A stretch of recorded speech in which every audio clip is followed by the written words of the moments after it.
Okay.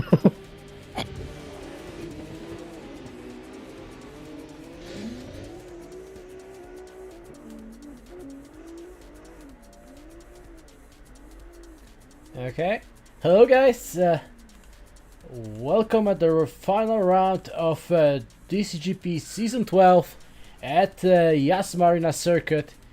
Today I'm with Tiny. Hello. And Kian. Howdy doody. Yeah, howdy guys.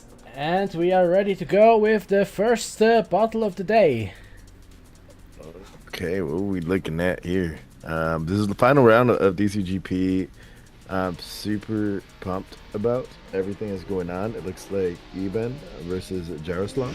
Jaroslav is in the E92. He's going to be chasing down Ian as they're going into the first outer zone. As Kuku going into that inner clip. Nice fill out. Here comes the chase, rubbing that front quarter panel onto the door of the lead driver as they're going around this nice sweeping turn into this inner clip. This is where this decel is really affecting some of the drivers during the qualifying round, but this is not affecting the chase driver as he is sticking it to the door all the way through to the final couple outer zones. This is the wall ride that was been absolutely phenomenal for some of these drivers during the qualifying runs.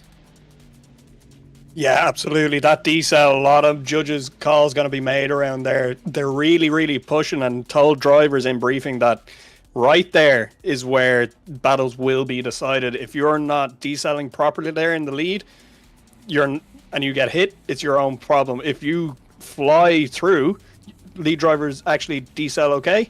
Chase driver is at fault. So we'll go back to the second half of this battle, Tiny. Yeah, but we got Jaroslav now leading Eben, as Eben has done. He did a great job on the lead run. Let's see how he does in the chase, as Jaroslav was doing fantastic in chasing down. Eben's a little bit forward in the pocket on that inner clip, but now he's dialing back a little bit, rubbing that front bumper on the back bumper as they're going into this long sweeping turn, into this, I call them fatal funnels, that significant decel. Oh, mercy. That decel upset the chase driver that he had to fall back, and now he's back into the pocket, and here comes his wall ride as they're going on this final turn, and beautiful fill out, but look at the mirroring from the chase driver. Yeah, we'll have to see what the judges make of that. Usually we'll be fairly quick with calls here at DCGP. We try to streamline things, and that is it. Yaroslav Pilshecki getting the win there, moving on to the top 32. Unfortunately for Iban, that was a mistake on his part, so he will bow out of competition in the top 48, but we'll move it along now to the next battle, which will be Marvin Oda versus Ricky Stobart. Ricky Stobart in that S15, the Carbon Drift Team driver. Unbelievable driver. I've had a good chat with him over the last couple of weeks. He's feeling confident. He wants to really make a name for himself. DCGP is one of the biggest competitions that, you know, if you're going to make a name for yourself, you might as well do it here, as we do have Ricky on the line, just waiting on our next driver. Oh, no, we're actually going to a different battle here, so it'll be Oscar Solinsky versus Martinas Ostrojka to be called to the line. So just a little bit of a change here. So Martinas Ostrojka pulled to the line there. Yeah, Martinez. I love Martinez, man. Yeah, when I first started commentating and we're doing some fun videos, I had him help out with some of the promo videos that I've done. But it looks like there's going to be a buy run going on here. And looking at the chat, I see Omar Baghdali. Omar, I recognize your name. But awesome sim driver. As well as Rose is in the chat as well. She's been the voice for the line for DCGP, as well as she was the voice in the pits during BDM when I was announcing that, which is fun. And waiting for the judges to get sorted out here.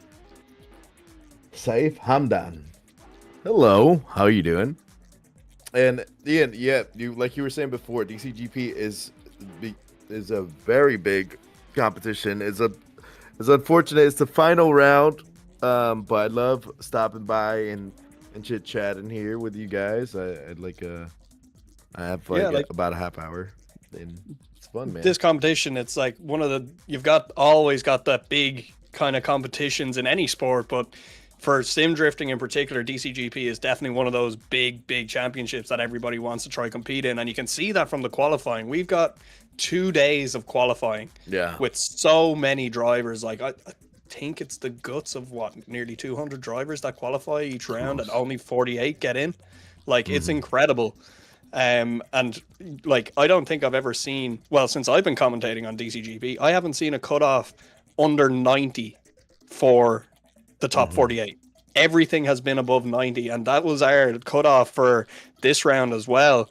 The cutoff on qualifying, I'll just double check here, was a 90 flat, literally a 90 flat. So that is incredible. So Ricky Stobart there is in 48th position with a 90 on the board. But yesterday we saw Vitaly Isaev taking top spot on the qualifying there with a 96.5. Incredible run from him. But he was followed quite closely by Ahmad Al-Hamadi with a 96. So only half a point between those guys. Wow. A lot of big names here, but a lot of the other thing as well is a lot of guys who may have not really competed in massive competitions like this before are actually getting the chance here and qualifying quite well and getting the chance to compete against the likes of Martinez Ostrika, who we have on the line here. He's going to do his buy run. I believe he's already got the win there, as Ricky Stobart does pull to the line. Yeah, Martinez Ostrika, the brother for Darius Ostrika, and I've seen one competition where they battled it out. That's actually pretty fun to see that kind of battle here. As we have our buy run going through. And yeah, we got to look at the track on this one. Yeah. So give me a rundown of the track. Yeah. So the main bit is here. So coming into this decel across that section here, the decel through into that inner clip 5. It is the biggest section on the track, and every judging decision is going to be heavily weighted in that area. But looking through here, we're coming through to the outer zone 8 here as we transition back along the wall here. This is the biggest zone on the track. It's outer zone 9. It's really important that you are right onto that clip early and onto the wall early so that you're not really getting lost. Chase driver has to be right there too to mimic, and realistically judges are going to be marking on that section quite heavily too. So we'll move it along to our next battle, which will be Gert Kuberstep to take on Łukasz Berzecki here. And I saw Ricky putting that team placement there as Łukasz is leading, going into that first outer zone. Beautiful fill out, going into that inner clip. Nice dive, but look at the chase right here. He's mimicking the angle and speed, but then he has to shallow up angle, knowing that the decel is going up. There's the angle up, a little bit of left foot brake from the lead driver. With the curb grinders going into that nice sweeping turn after the decel. This is where they're going to need to get more power going all the way through.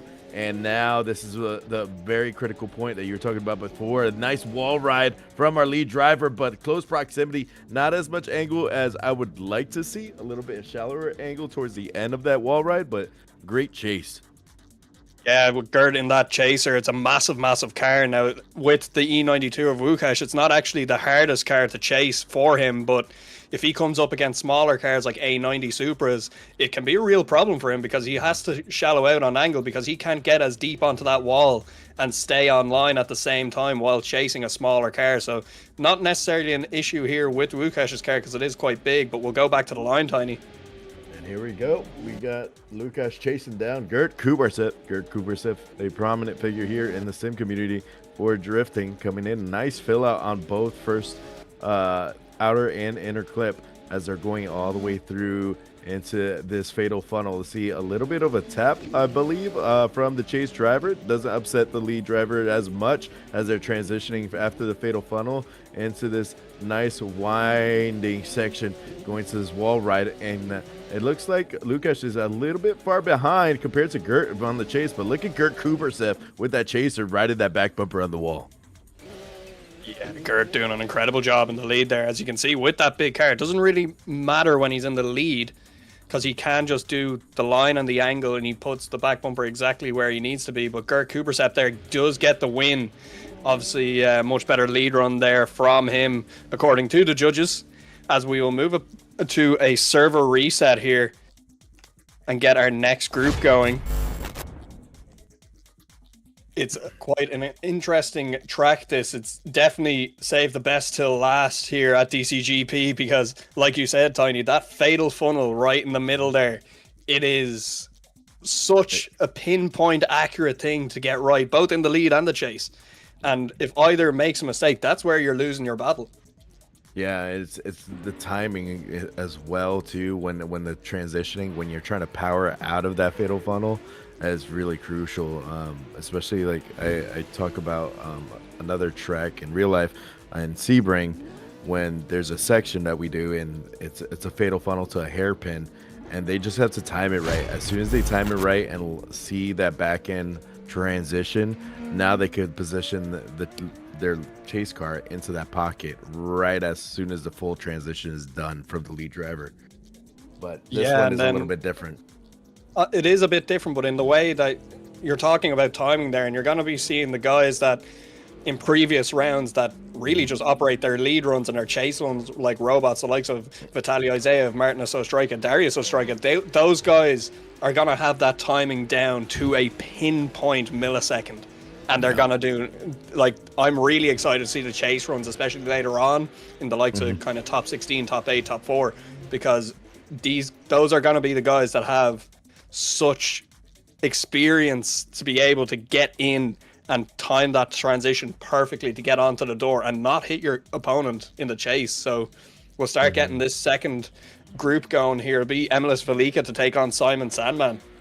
Yeah, Simon Sandman in the lead with that S chassis. It's another thing I could see. Crucial point is matching and mirroring angle is going to be another critical factor for the chase driver. But here we go, beautiful initiation from Simon Sandman. But look at the chase as they're trying to get right to the door. Emilis is right there, nice close proximity, using that massaging of the angle. And Simon Sandman does a great job angling up and decelling. And the bumper to bumper transition is absolutely diabolical as they're going into this nice sweeping turn to this wall ride. Let's see how aggressive Emilis is getting. And he's right to the front quarter panel of Simon Sandman. Absolutely doors. Yeah, Emilis, again, like I said earlier, one of those kind of robotic drivers almost. Unbelievable transitions there, bumper to bumper the whole time. But you can see when he's timing coming into that decel zone, it's perfect. But Simon Sandman in that inner clip 5, maybe a little bit too far off, a little bit wide on the B line, C line there. Emilis having to make up a little bit of a correction there for that, but the judges won't be marking him down for that. That'll be Simon Sandman's issue on the line side there. But we'll go back to the second half of this battle. Here's Emilis in the lead with that 890, and Simon Sandman in the S chassis on the coattails as they're going into his initiation. Not as tidy as it was in the first run, the first lap of this battle, but look at Simon Sandman trying to reel him in, keep it closer to proximity, and he does. Now he's gonna, oh my God, the contact made by Simon Sandman pushing Emilis off track, but able to get back on track and finish that section. Now let's see how he does going all the way through this sweep and turn into this wall ride. Great job. Simon Sandman is no longer in the picture. I believe he knows what he did there. Yeah, unfortunately for Simon, and this is one where both drivers are actually coming up against each other in the top 48, but they both are quite high in the championship, and Emilis Velika getting confirmation there of him getting the win. We'll move it on again, but Andres Kleinbergs and Hugo Heitze coming to the line there. But it is one of those things where anything can happen in this top 48. There's a lot of mixed people here, championship-wise, as we get the lights to go ahead. We get lights gone, and here is Andres Kleinbergs to lead out this first time around. Big initiation there. There's a massive gap there to Hugo Heitz, and we're actually getting a back to pits call there from the judges as we maybe just not really seeing the chat there. It's a rerun. I think the judges weren't really ready there. There might have been just a protest just before the lights went there. Yeah, it looks like maybe they jumped the gun on the run. They just got to the line and ran, and yeah, possibly that the judges weren't ready. But here we go. we have our lead driver, Andreas Kleinberg versus Hugo, as Andreas Kleinberg is with the RTR camp as they're getting right to angle on the initiation, now going through this nice chicane as we have our chase driver in the A90, Hugo, getting right to the door on that decel. Does a great job. Oh no, he was doing so good until he made contact with the lead driver. Didn't give him enough room to transition. And here comes the sweep and turn right before the final outer wall. And a great fill out from Andreas Kleinberg in that BMW.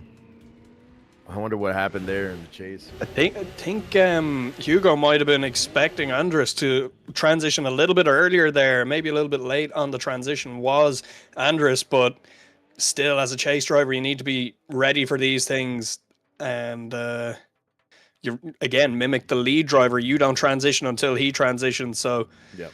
We'll see how the judges view it. It is down to them at the end of the day. I'm glad I'm not a judge. Yeah, I'd love being a commentator. I would hate to be a judge, but here we go. We got our next half of this battle. You in the lead, coming in with a nice Scandi flick into that first outer zone, hitting that interclip 1, beautiful. The interclip 2 is great, and here comes that RTR BMW going right to the nice angle, matching angle. I don't know if that was contact there. There's a little bit of a hop there, but as they're going in out of the fatal funnel into the sweep and turn to the wall ride, great job from the chase driver, Andreas Kleinberg, and now giving him room. Now let's see how close proximity you get in this final wall ride, and he gets right there in the pocket. Yeah, we'll see what the judges made of that one now in the first half of that run. So there's a better chase run there from Andreas Kleinberg, so he will get the win. So that contact being laid at fault there for Hugo Heitza, unfortunately. As we go back to the line now, is Damian Wojciech to take on Loic Hugon. Damian Wojciech. Man, absolute up-and-comer here. And we're getting it. Loic is in that 370Z. And man, oh man, the great aggression from all these drivers today. A little bit of a bobble in the chase and shallowing of an angle so he could gain the proximity. Oh my goodness, it looks like he over-rotated a little bit in the chase as they're going through. Loic is struggling a little bit, chasing down Damian as Damian is filling out each zone as best as possible, looking fantastic, going to his wall ride. Another mistake from Loic Hugon as they finish the lap. Not really in the picture in the chase. Yeah, Loic maybe in that decel, the fatal funnel there, maybe just seeing a gap, trying to go for a little bit of a dive and then overcooking it, having to over-rotate the car to get back onto the door and slow down. But then towards the end of the run, we saw him come offline there. So maybe just not gelling with the track. Maybe the other thing, Damian has that 370Z absolutely gripped up. It is a very fast car, so we'll have to see what happens here in the second half. And Damian is going to be chasing down Loic. Let's see if Loic will clean up his act here. He is at a disadvantage from what we saw before, just assuming of what our experience is. And man, he does a great job. He did punt the first interclip, but keeping a little shallower angle, giving more speed, and then barely hitting that interclip on that fatal funnel. Does a great job staying online. And look at the chase from our man Damian, just mirroring him, just following the lead driver, using him as a moving clipping point, which you're supposed to do. And then it's right to the door on that wall ride. Both of them dragging the spoiler on that wall. Absolutely great. Yeah, Damian Wojciech doing an incredible job and getting the win there is Damian Wojciech there. As we move it along to the next battle, it will be Nico Stella to take on Olav Tagula. This is a big battle here. Nico Stella in the second place, looking for second place here in the championship as they leave the line. Nico Stella to leave out Olav this time round as they flick enter into outer zone 1 here. Look at Olav right on the door of the 370Z, maybe cutting a bit of track there as we come around to inner clip 2, fire it back towards this next outer zone. Nico Stella running away with this through the fatal funnel here. Will Olav make a dive? He does, but not really enough as we transition back now on the bumper is Olav as we come around now through outer zone 8. Transition back now, we'll work our way around towards outer zone 8 here now as we transition back now towards outer zone 9. Look at Nico Stella on the perfect lead line. Olav right there as they cross the line. Oh man, that was a great run, a great job for Olaf. able to clean it up on the second half of that battle. In the beginning, he was cutting track a lot. You saw the front tires on the grass on 2 of the inner clips, and that's going to be a big mistake that the judges are going to look at when they're going into the second half of this battle. But we'll see Nico the Kid Stella chase down Olaf, and I'm pretty sure he's going to be more conservative on this.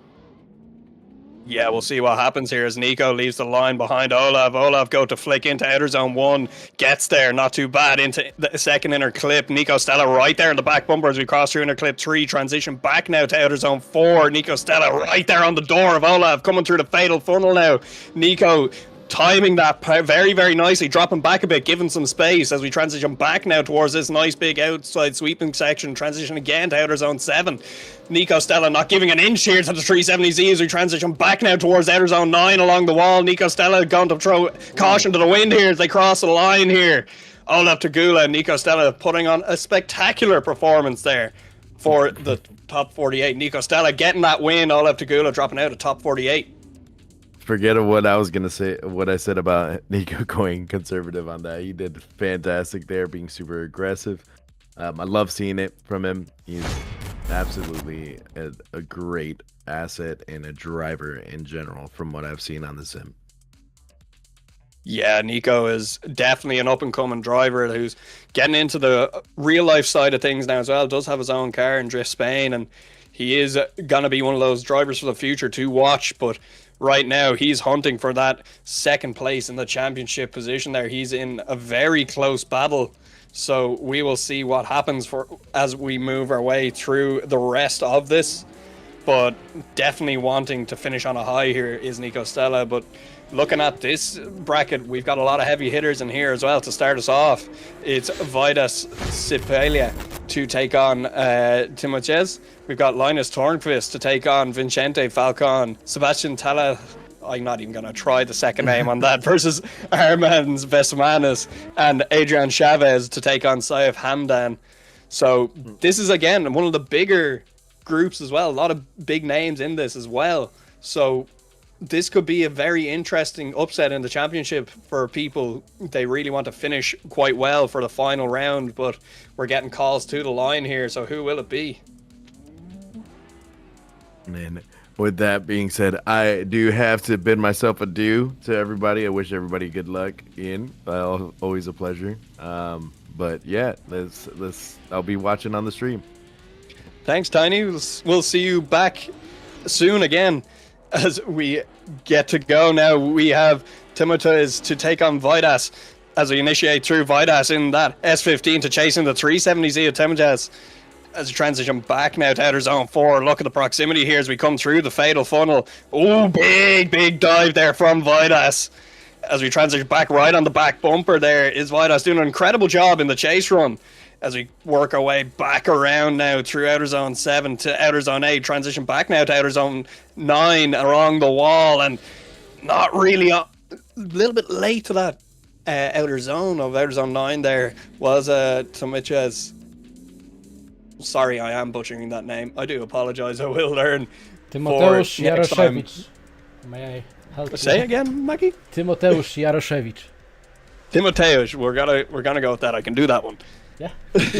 As we move it back to the line, Timoteusz to chase in Vidas now this time round as we get the lights to go green. Vidas leaves the line. A little bit of a jump there from Timoteusz as we flick now towards outer zone 1. Big entry there from Vidas as we come through inner clip 2, work our way to inner clip 3. Timoteusz, a little bit of a gap there as he's going to want to make a dive as we come through now into the D-cell here. Will he make the dive? Oh, all 4 wheels look there locked from Vidas as we transition back now towards outer zone 6 and outer zone 7. Timoteusz trying to make dives here and there, but really that S15 a little bit too powerful and getting out there as we work our way out to the concrete wall here as we cross the line. Incredible job from both drivers. We will get the judging decision now from the judges. We will see what happens, as they are going to be fairly quick with this decision, I would think, unless there's something that I'm definitely not spotting. So better chase run there from our winner, which is Vidas Sipalia, getting the win there. Unfortunately for Timoteusz, he will drop out of top 48 competition. As we move it along now to our next battle, will be Linus Tornqvist to take on Vincente Falcon. Linus to lead us out first as we get the lights to go green. That BMW leaving the line as the S15 right there in tow as we flick now outer zone 1. Big entry from both guys. Look at the proximity here from Vincente. Unbelievable stuff as we work our way around now to outer zone 4. Working our way now down the hill through the D-cell of inner clip 5. Little tap on the front wheel there of the BMW from Vincente as we come around to outer zone 6. Big long clip there as we work our way around now. Vincente not giving up the ghost here yet as he is right on the door of the BMW. Look at the proximity, but the lead run from Linus is unbelievable too. So we will have to see what happens in the second half of this battle, because this is going to be a very interesting one. Linus Tornqvist, a very good chase driver, so he is definitely going to be working his way onto the door of that S15 very, very quickly, and he's going to want to stay there too.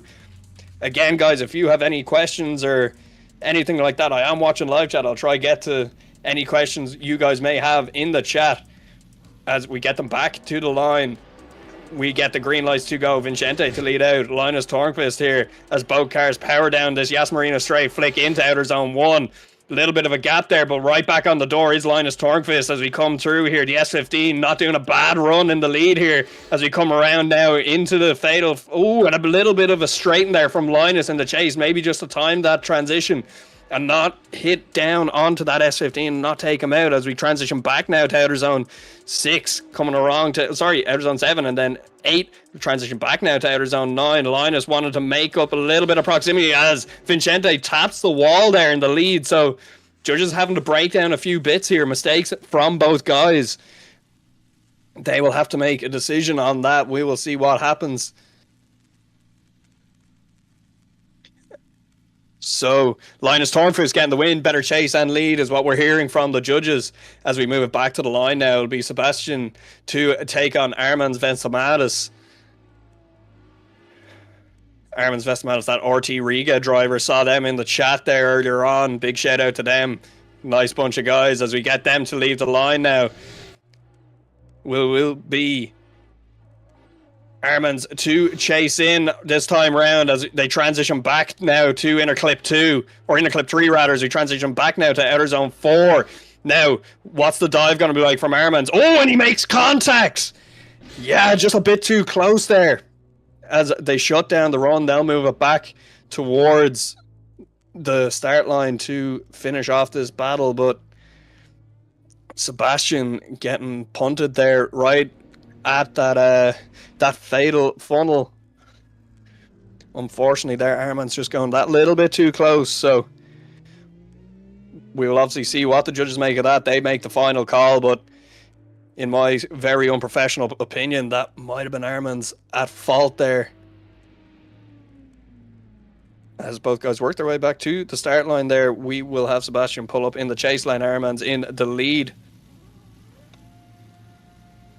As we get the red lights to go, now we get the green. Armand's to lead us out this time round.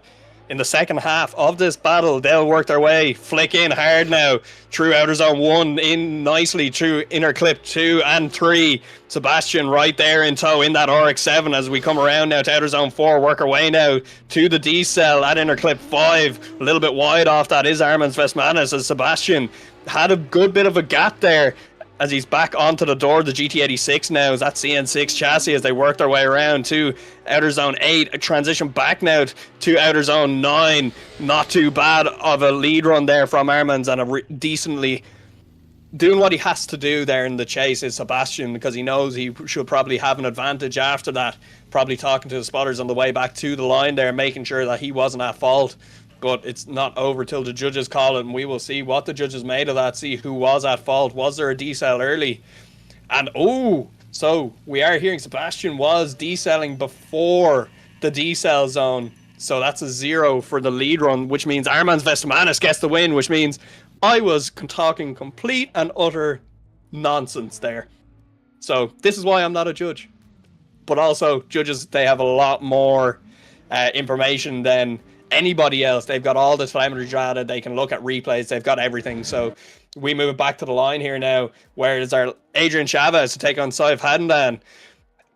Look at this here. Incredible stuff there. Off entry, Saif Handan right there as we move it around here. 2 outer zone 4. Work our way down now into the D-cell section. Saif, a little bit of a gap there. He'll want to make that up in the D-cells. He makes a dive now onto the next clip. Transition back now to outer zone 7. Look at the lead run here from Adrian Chavez, doing an incredible job as we work our way now to the wall. Saif Hamdan trying to apply pressure onto the side of that estate BMW. Incredible looking car there as well. That thing is unbelievable looking. The models that you can do on the sim is incredible. Big fan of Adrian's car. As we'll move them back to the line here. Saif Hamdan wanting to do a perfect lead run to rival the lead run of Adrian Chavez. As we get both guys to line up here now, we'll get the judges to give the signal. That is green lights go. Both those guys will leave the line here now. Saif Hamdan to lead in. Adrian Chavez as they initiate into outer zone 1. A little bit of a gap there from Adrian as we transition back now into inner clip 3. Making up the ground is Adrian. Transition back now to outer zone 4. Now let's see. This area here is always a little bit of... Oh, and it's perfect from both drivers. Adrian doing an incredible job not to hit that BMW in the lead there. And maybe getting a little bit hung up there coming out outer zone. As we come around to outer zone 8 and transition back to outer zone 9. Adrian Chavez applying pressure. It's a very big car. It is incredibly large. I'd love to see Gert Kubersep and himself do battle yet again.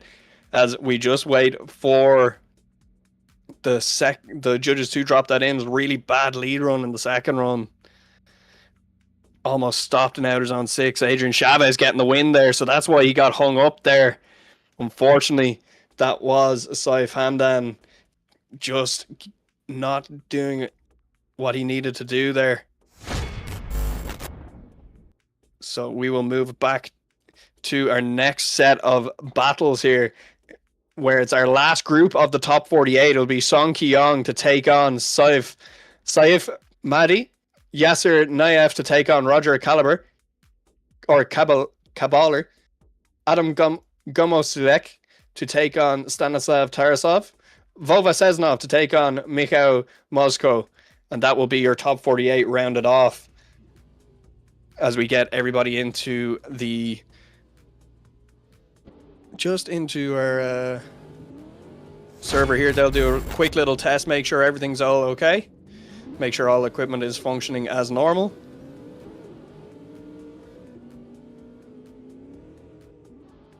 As we just load everybody in. I think we do have everybody in at this stage, and we get a call to the line very soon from the judges.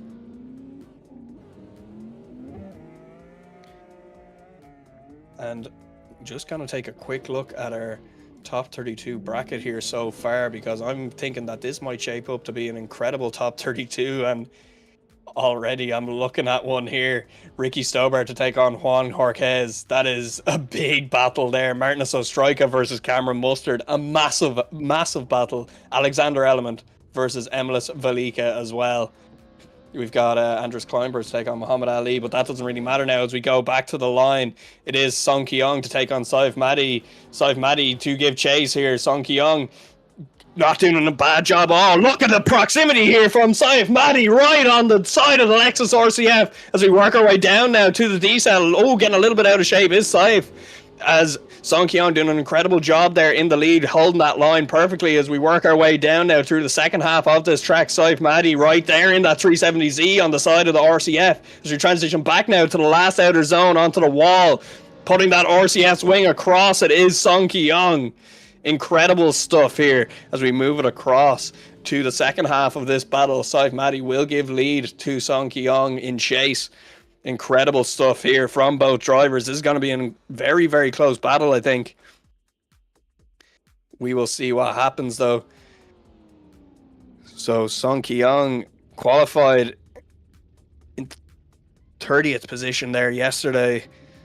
So we move them on as we get Saif to lead us out this here time round. Song Kyong to give chase. Look at the proximity off entry there from Son. Unbelievable stuff as he powers that RCF up onto the door of the 370Z. Transition back now to outer zone 4, working our way down to inner clip 5. Let's see how they deal with the D-cell. Not too bad, but Sive a little bit off the clip there as we work our way around now. Outer zone 6, transition back for 7. Right, nicely through there as we power our way around nice and wide to outer zone 8. Transition back now. Song Kyong's going to want to put it on the door here as they come along to the wall, and he does just that. Look at the proximity across the line. Incredible stuff. As we wait for the judge to drop in a score here. This is going to be a hard battle to decipher, but no, Song Kyong getting through straight away. Judges making a very quick decision there as we move it back to the line. It'll be Yasser and Knife to take on Roger Caballer as we get the red lights and we get the green lights. Off they go down the straight here of Yas Marina circuit. Yasser to lead us in that 370Z. Oh, big.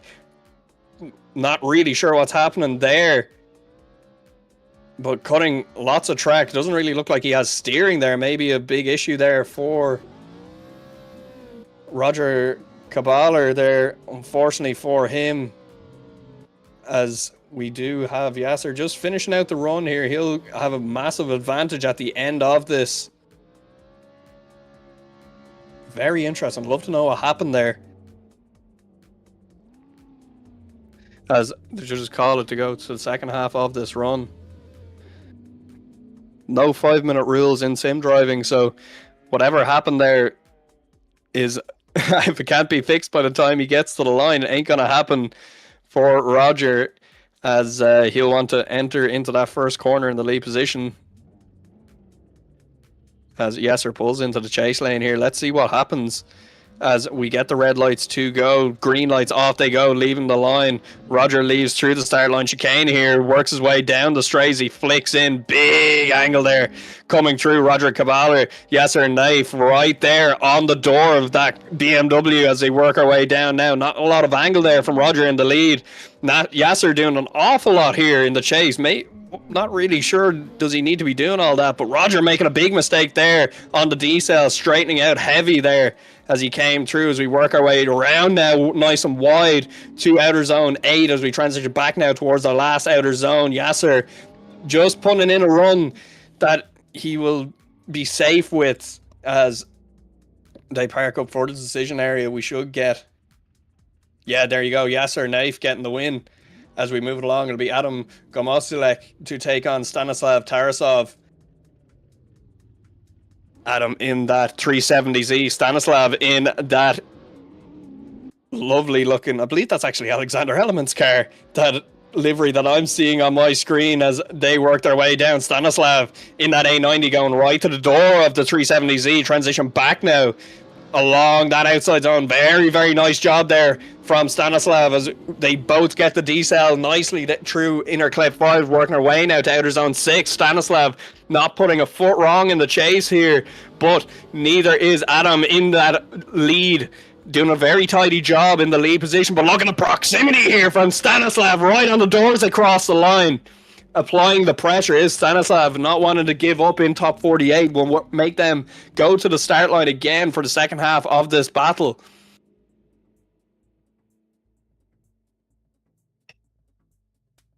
So we just wait for them to get back there. They should be back momentarily. We see Stanislav pulling on to the lead line. Adam taking a little bit more time there, maybe just having a quick text from his spotter, just making sure what's going on, how hard he has to push in that chase position. As we get the lights to go, they'll leave the line. Stanislav to lead that start line chicane, working our way down under the bridge, starts to flick across that track now through inner clip 2, transition back to inner clip 3. Adam not doing a bad job there, following quite nicely on the back bumper of that A90 Supra as we work way through the D-cell zone. Massive angle coming through that section from both drivers. Doing an incredible job as Adam of mimicking that lead run as we work our way now to outer zone 7. Adam Gosmosilek not doing a bad job as we transition back now to outer zone 9, our final outer zone, applying the pressure in the 370Z onto the door. The A90 is Adam. Incredible job as we await for the judges to drop in their scores.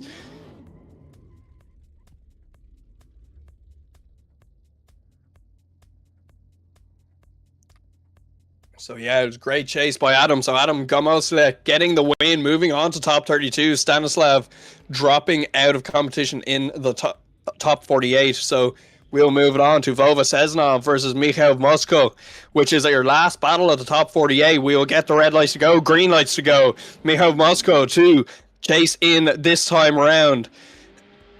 Vova Seznov to lead us in that A90 Supra. Look at the entry there from Vova, not a bad job at all. That RCF right there on the side of the A90 as we work our way down to the D-cell zone. Look at Mikhail slowing down nicely in that RCF. That's a big car to slow down in a very short space of time as we work our way around now with the lead driver of Vova Seznov doing an incredible job. Millimeter perfect here in that A90 Super as we work it now to the end of the run through our last outer zone. Mikhail Mosko trying to apply the pressure to the front quarter panel of the A90 Super, doing an incredible job as they cross the line.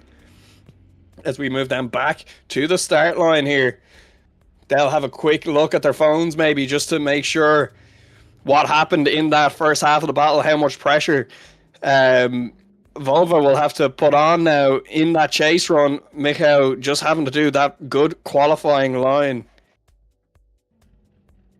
And Mikhail did get a 91 yesterday, qualified 38th, so we will see what happens here as Vova Seznov jumps the line a little bit just to get that little bit of run up. He is allowed to do that as they work their way down now. Flick entry into outer zone 1 and into inner clip 2. Very nice job there from both drivers getting through that section, but this is the real telling section here as we move from outer zone 4 down to inner clip 5. Let's see how they deal with the D-cell.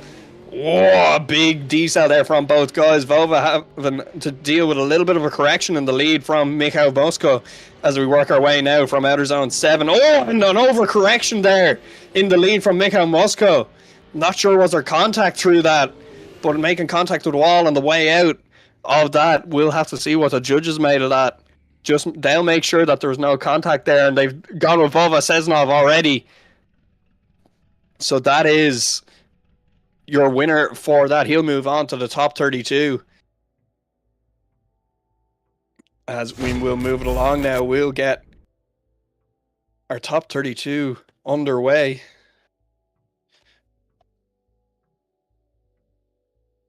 We will just have a quick server reset there.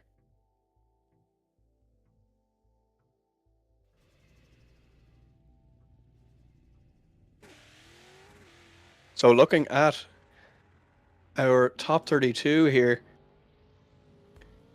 we see quite an interesting couple of battles. Nico Stella and Ahmed Al-Subaga. One of them battles. Omer Bagdatli to take on Damian Wojciech. That's a big one too. Ahmed Al-Hamadi to take on Vidas Sipelia. These are all big names. So Paul Gonzalez and Armand Vestamanis as well. Mark O'Rourke to take on Sung Ki-young. Mark gonna be wanting to plaster his PS13 onto the side of that RCF. As we got Yasser Nave to take on Lou Trevino as well. Juha Sambalainen to take on Adam Gomolsiek. Darius Ostrojka to take on Vova Seznov. So massive couple of battles here, but one I definitely have my eye on is in this group itself. Two battles actually. We've got Ricky Stobar to take on Juan Jorquez, but the big one in my eyes is Martinus Ostrojka to take on Cameron Mustard. That is going to be an incredible battle. Someone's going to have to make a big mistake in that. There's no other way that the judges will be able to make a proper call in that.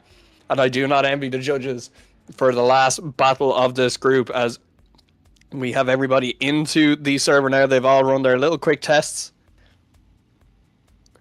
We should get the call to the line here now, and it will be Vitaly Izev to take off Jarosław Pilszecki. Jarosław winning that top 48 battle, but Vitaly Izev topping qualifying yesterday with a 96.5, so you know this lead run's gonna be good. Will Yarosov trust the lead run? Yes, he will. Look at how he is on the door of the A90 Super. He's pushing that A90 around in that E92 as he transition back now. Ooh, maybe a little bit of a slow transition there to outer zone 4 from Yarosov as we go into the D-cell area. Very close proximity as we transition back now to outer zone 6. Yarosov right there on the door of Vitaly Izeev as Vitaly runs a perfect qualifying line here, not putting a foot wrong as we work our way to the last outer zone here now, hanging that rear wing over the wall all is Vitaly Isaev as they cross the line. Yaroslav Pilasecki not doing a bad job there at all. As they work their way around now to the second half of this battle, they'll go back to the start line. Vitaly Isaev to chase in this time round after not putting a foot wrong in his first half of this battle in the lead position. As we get the green lights to go, Vitaly Isaev to chase in Yaroslav Pilasecki here as they initiate in. Big entry from Yaroslav. Vitaly right there though, not phasing him too much as we work our way through inner clip 3, transition back now, outer 4.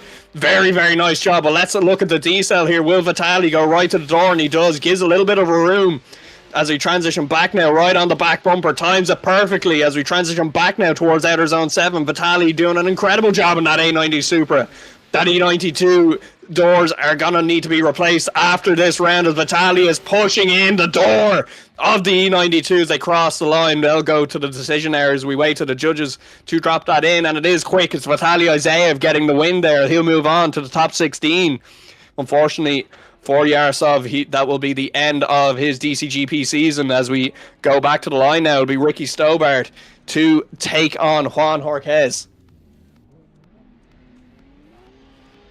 As they get the green lights to go, Ricky Stobart to give chase this first half of this battle as they flick nice and early into outer zone 1. Ricky Stobart right there on the door, the S15, the asphalt drift tattoos car of Juan Jorquez. Ricky Stobart right there. Let's see what happens in the fatal funnel here. Ricky Stobart doing a perfect job getting right up into the door of the S15 of Juan Jorquez, applying the pressure here as he transition back now to outer zone 7. Ricky Stobart pushing that other S15 around this track as we transition again. The Carbon Drift Team driver gets up onto the door of the S15 as he pushes Juan Jorquez across the line. We will move it across now to the second half of this battle where Ricky Stobart will give the lead and Juan Jorquez will chase. Both of these guys are incredible drivers, so we will see what happens. Both these guys well able to lead, well able to chase. We'll see what happens in the second half of this run as they work their way back here now. We'll see them just drop in to their individual lanes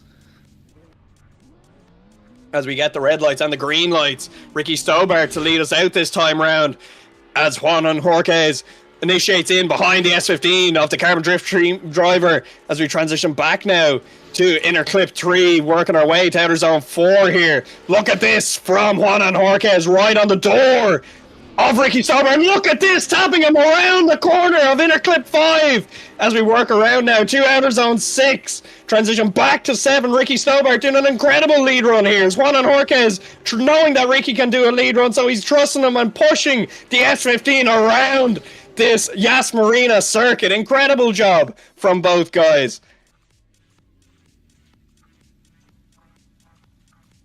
As we wait for the judges to drop in their results here.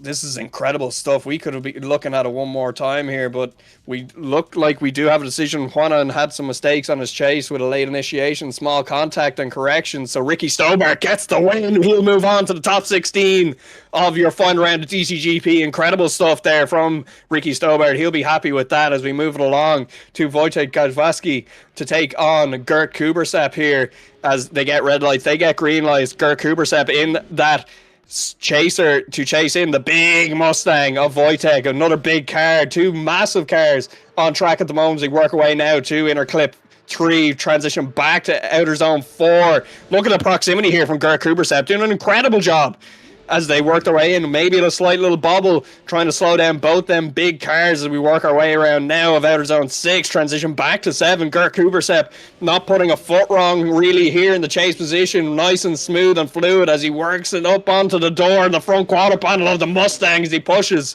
him across the line there. Wojtek Gajewski gonna have to apply some pressure in the chase here now on the second half of this. Gert Kubersep gonna have to do quite the nice lead run because, being honest, that was a very, very good lead run there from, as I'm just looking for the score that Gert put in for his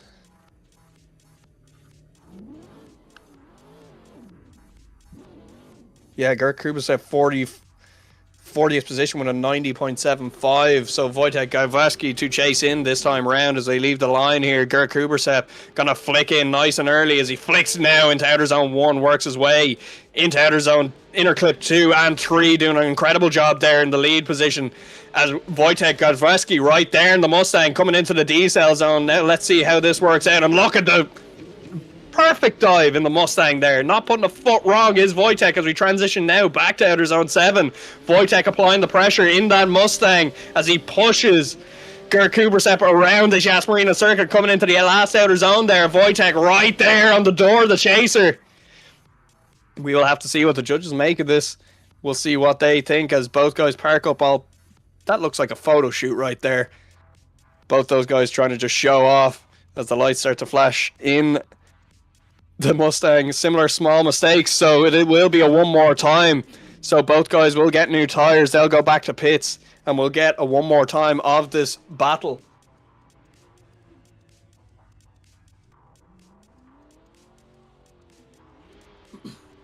As we get both guys back on the line here, Wojtek to give the lead. We get the green lights to go. Gert Kubersep to chase in this time. Let's see what happens here. Again, big defining factors, that fatal funnel as we work our way now through inner clip 2, transition back to inner clip 3. Big angle there from Wojtek as we transition back now to outer zone 4. Now into the fatal funnel. Let's see how the D-cell works here. Gert Kubersep making a big dive onto the door of the Mustang. A little bit of contact there as we work our way around outer zone 6 now. Big sweeping corner as we come around to outer zone 7 and 8. Gert Kubersep right there, big fluid motions from both guys. The transitions are perfect as Gert Kubersep not putting a foot wrong there, but again, the lead run from Wojtek was incredible. So we will see what happens here. We move it back to the second half of this run. Shout out to Omer Bagdadli and Brandon Patrick in the chat there. How you doing, guys? Hope you're doing well. As we go back to the line here now, Gert Kubersep to lead us out this time round. Wojtek Gajewski to give chase as they leave the line here. Gert leaves through the start line chicane. Under the bridge they go. Big flick entry here from both guys in these massive cars. They come through inner clip 2, transition back to inner clip 3. Wojtek right there in the door of the chaser as we come around now to outer zone 4. Wojtek not giving an inch to the chaser of Gert Kubersep as we come through the D-cell here. Look at the proximity, just knocking on the door. Knock, knock, I'm still here. Wojtek applying serious pressure to the... Oh, and a little bit of a tag on transition there. Going a little bit too close was Wojtek applying serious pressure as we transition back now to the last outer zone. Wojtek Gajewski doing an incredible chase run. Gert Kubersep doing a very, very nice lead run there too. We'll see what the judges make of that. There were mistakes, small similar mistakes as the last half of this one more time, but we'll see what the judges made of it. They have a little bit more data to go off now, so both guys park up nice and pretty now, waiting for the decision to come through. So Wojtek did have a small advantage before the contact during the transition before outer zone 7, but that means Gert Kubersep gets the win. So Wojtek did have it all there, but unfortunately just losing out the last second with that little bit of contact as we move it on to one of the biggest battles, I think, of the evening. Cameron Mustard to take on Martinez Ostrojka. This is going to be incredible. Cameron Mustard to lead out first. Martinez Ostrojka to give chase in the A90 Supra as Cameron Mustard leaves first through that start line chicane. Let's see what happens here as both drivers flick into outer zone 1. Martinez Ostrojka going to want to apply the pressure here in that A90 Supra onto the door of the 180SX as they work our way now to outer zone 4. Martinez Ostrojka right there. Let's see how they deal with the D-cell. Martinez, maybe straightening up a little bit there in that A90 Supra as we transition back now right on the back bumper. The A90 Supra makes a dive to transition back now to outer zone 7. Martinez Ostrojka looking to apply pressure right onto the door of Cameron Mustard. Cameron not putting a foot wrong in this lead position though as they run the wall and cross the line. Incredible stuff there from both guys. A little bit of a mistake there in the chase. I'm not too sure were there many other mistakes there, but we will have to see what happens in the second half of this battle as we get them called back to the line. Martinez Ostrojka will get back to the line. He'll lead out this time round. Cameron Mustard to give chase in that 180SX. Cameron pulls to the line there. We'll get the red lights to illuminate. There's red lights and green lights. Off they go. So Martinez Ostrojka to lead out Cameron Mustard. Let's see what happens here. Cameron Mustard going right onto the back bumper of the A90 Super right off the rip, but maybe just transition a little bit early, cutting some track there was Cameron Mustard through inner clip 2 as we transition now to outer zone 4. Look at this. Let's see what happens at the D-cell. Cameron's going to have to apply some serious pressure, and he does. Gets onto the doors. We transition back now. Right on the back bumper of the A90 Super, and again through the transition before outer zone 7. Coming through now to outer zone 8, transition back to the last outer zone here. Cameron Mustard applying serious pressure onto Martinez Ostrojka as they cross the line. Wow, what a chase run there. So much better chase and lead we're hearing from the judges. Martinez Ostrojka gets the win, so that will be the end of Cameron Mustard's season there. Unfortunately for him, dropping out of top 32 action, Martinez Ostrojka will move on to the top 16 as we get a quick server reset here.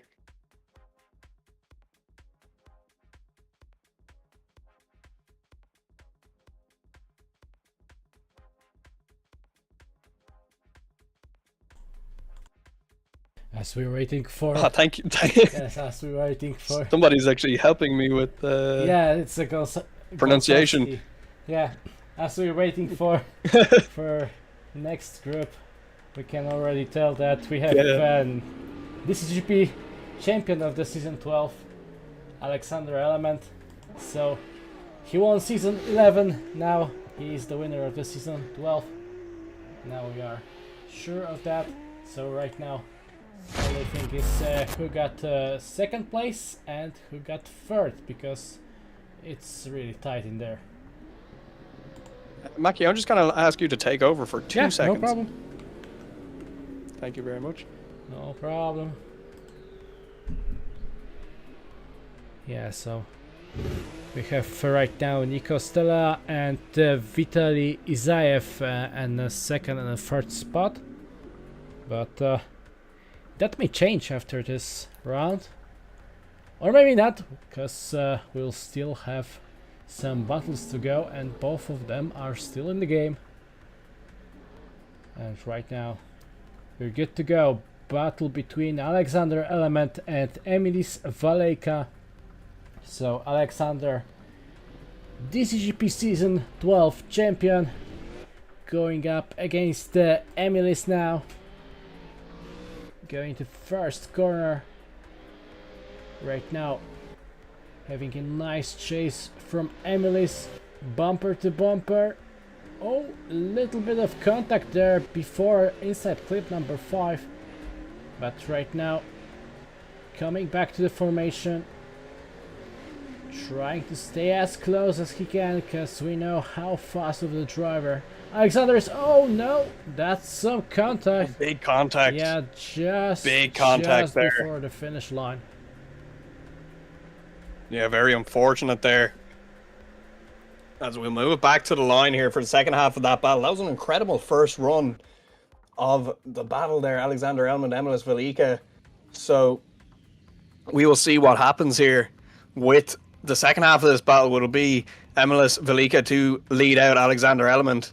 Both of these guys in A90s, both very, very fast cars. Alexander Element obviously already taking that DCGP Season 12 championship as we get them to leave the line here. Emilis Valejka to lead us out here as both drivers flick into outer zone 1. Alexander Element looking to apply the pressure here as he works his way up onto that Yas Marina A90 Super. Alexander applying all the pressure. Let's see how they deal with the D-cell here, and another bit of contact there like we saw in the first one, a little bit heavier this time around as we come through this outer zone 6, transition back now to 7. Alexander Element right there with that Yas Marina A90 as you transition back now towards the last outer zone. Emilis Valejka not putting a foot wrong there, no contact across the line. So we will see what happens here, as I'm just seeing replay being put into the chat for... So I believe the judges are just watching a replay here just to see what happened in the first half of that this battle, because they want to make sure that who is at fault for that contact right at the end of the wall there. So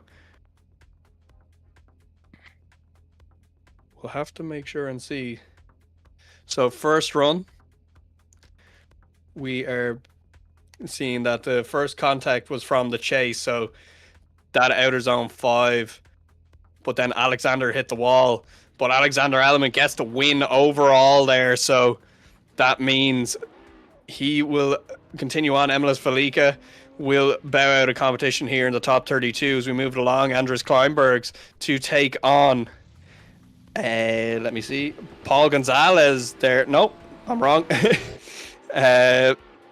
Muhammad Ali, that is it there. Muhammad Ali to lead out Andres Kleinbergs as he fires that GT86 through this first section of track. Andres Kleinbergs right there in that E36 though, that RT Riga driver applying serious pressure to the back of the CN6 chassis as Muhammad Ali and Andres Kleinbergs deal with the decel very well, very clean through that section as we work our way around through outer zone 6 and 7 here. Andres Kleinbergs maybe a little bit scrappy in that chase position, having a few little bit of corrections there, but Muhammad Ali not putting a foot wrong at all here as we go back to the line here now. We just wait for them to get back to the line for the second half of this. Muhammad Ali to chase out Andres Kleinbergs now.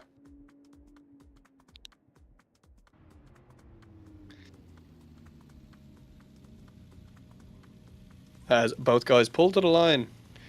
Andres Kleinbergs to lead us out. Muhammad Ali to give chase. As they initiate through outer zone 1 here and into inner clip 2, Muhammad Ali applying pressure to the door to E36, cutting a bit of track there is Muhammad Ali as we transition back now to outer zone 4 and down into the decel of inner clip 5. Nice and clean through there, a little bit of a gap more than what we've seen in recent battles, as Muhammad Ali trying to make up some ground onto the E36, the RT Riga driver of Andres Kleinbergs, as he pushes up onto the door around outer zone 9 and across the line he goes. Incredible stuff there from Muhammad Ali as we wait for the decision to drop in. So much better chase. Andres Kleinbergs gets the win there, and we will move it along to the next battle here. Omer Bagdatli and Damian Wojciech. We saw Omer in the chat earlier on, maybe just scoping out his competition for the top 32. As we get the green lights to go, Omer Bagdatli to lead us out this time around. Damian Wojciech to give chase in that 370Z. Omer initiates nice and heavy through inner clip 2 and through 3 as we transition back now to outer zone 4. Damian Wojciech right there. Look at the proximity from him as we work our way now through the decel. Slight bit of contact there. Locking all 4 wheels was Damian Wojciech as we come around now, getting back on the door in that 370Z. Is Damian Wojciech as we working our way around. Omer Bagdatli not doing a bad job here in the lead position either, doing a very, very tidy lead run as he works his way around that last outer zone and across the line.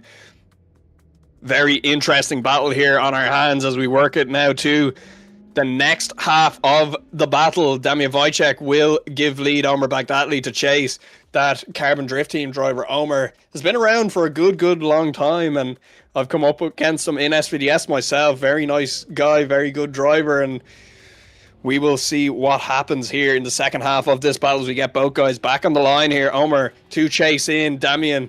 As we get red lights, we get green lights. We'll send them out to the start line chicanes, work down under the bridge here, initiate through, flicks into outer zone 1, does Damian Wojciech. Omer Bagdatli right in chase. Oh, and contact through transition there from Omer, setting Damian offline as we work our way down now through the decel. Let's see what happens here. Big dive from Omer, having to lock all 4 wheels, falls behind a bit, but then makes a dive again into outer zone 6.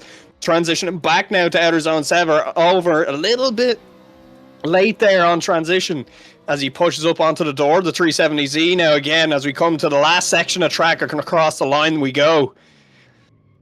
Very intimidating course this track is very, very technical. You have to be pinpoint perfect everywhere for the whole track to flow right, so we will see what the judges made of that one there as we wait for the judges to drop in decisions and give a little bit of reasoning.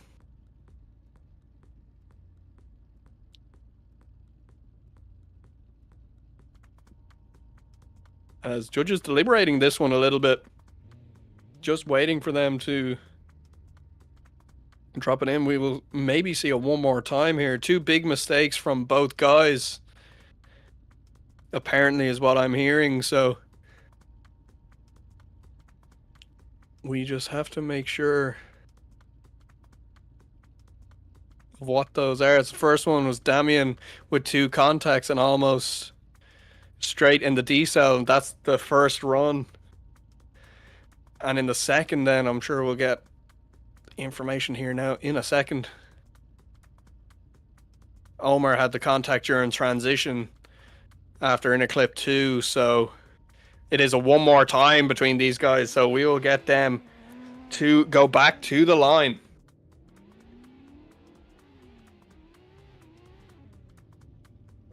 Shows you both these guys really pushing hard here.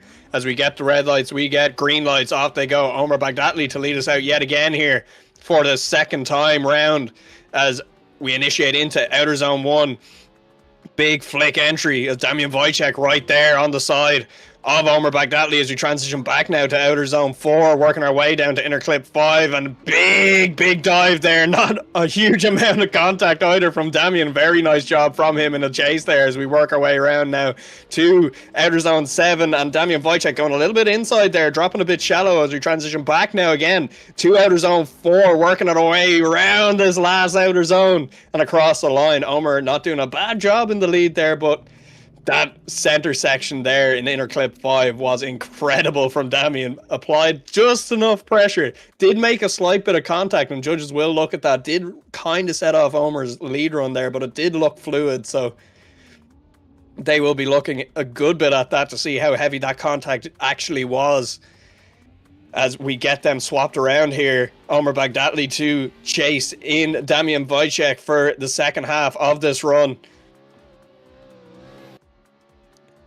As Omer initiates in behind the 370Z, starts to apply pressure onto the door as we work our way now to outer zone 4.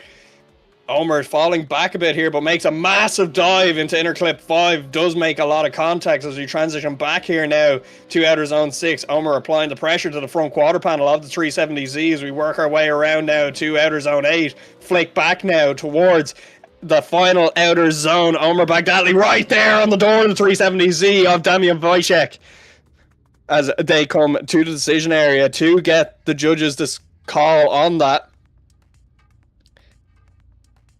We just momentarily wait for that. Judges have a lot to kind of think about here because there was contact on each of those runs. So same mistake in the decel zone, but General Omer with a better chase. So that means Omer Baghdadi gets the win, moves on to the top 16, and Damian Wojciech will bow out of competition, and that will be it for his DCGP Season 12. As we move back to the line now, it's Ahmed Al-Sabaga to take on Nico Stella. Nico the Kid Stella to chase in first as Ahmed leaves the line through start line chicane, works their way under the bridge here, flicks nice and hard. Look at Nico Stella right in the pocket there of the 370Z, working his way onto the door yet again. Every transition, perfect transitions from Nico Stella as we come into the decel zone. Let's see what happens here. Unbelievable stuff from Nico Stella. Perfectly timed dive down onto the door of the 370Z of Ahmed, but Ahmed doing an incredible job here in the lead run as well, making it easy for Nico Stella to apply that pressure as we work our way around the last outside zone and across the line. This is going to have to be an incredible another battle run here because both guys did a perfect lead and a perfect chase. So I think the big telling factor here is not if Nico can do the lead run, it's if Ahmed can hang with the chase run and apply the same amount of pressure in the chase as Nico did first time round. So we will see what happens here as both guys pull to the line. We get the ready message. We get them to go ahead down. They get the green lights. Nico Stella to lead us in as we flick heavy now into outer zone 1. Big entry there as Ahmed, makes contact, spins out as Nico Stella runs wide there. He will try to finish out the rest of that zone. The rest of this track as he works his way now to inner clip 5. Gets around there nice and tidy. And unfortunately for Ahmed, I'm not really too sure. Was there a change there from Nico maybe in the lead, or did Ahmed just carry too much speed there coming through inner clip 2? And yeah, Nico Stella getting the win there. We're getting confirmation. So he'll move on to top 16 as he hunts down that second place finish for DCGP Season 12.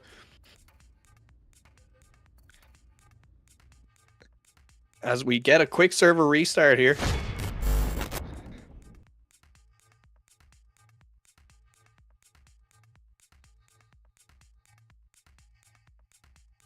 And we will move on to our next group. We are halfway through the top 32. So in this group, we have Ahmed Al Hamadi to take on Vidas. We have Linus Tornquist to take on Lau Bing Cheng. Paul Gonzalez to take on Armand Vestamanis. And we have Adrian Chavez to take up Jakub Dawn. So we will see all those guys in that group. You can see them doing their little bit of a test run there just to make sure everything's working. As I'm looking forward to our top 16 here, just to see who's facing who. We have Vitaly Izev to take on Ricky Stobart. That's a big battle there. Ger Kubersep to take on Martinus Ostrojka. Alexander Elliman versus Andres Kleinbergs. It's all massive, massive stuff. And then we have Omer Bagdatli to take on Nico Stella there. That'll be a big one too. So that's only half of it. Let's see what happens in the second half of the top 32 here. Who's moving through to the top 16 as a big gap forms here for the first half of this. Vidas getting gapped by Ahmed Al Hamadi as we work our way here. Oh, and big contact. I'm not sure, is this lag or if it's... Not really too sure what happened there. Big upset. As Vidas does finish out the run just to make sure that he can get points in case it wasn't his fault. But Ahmed Al Hamadi getting taken out in the lead run there as we move it around to the second half of this run. Be very interesting to see what the judges make of that now in this first half of that battle.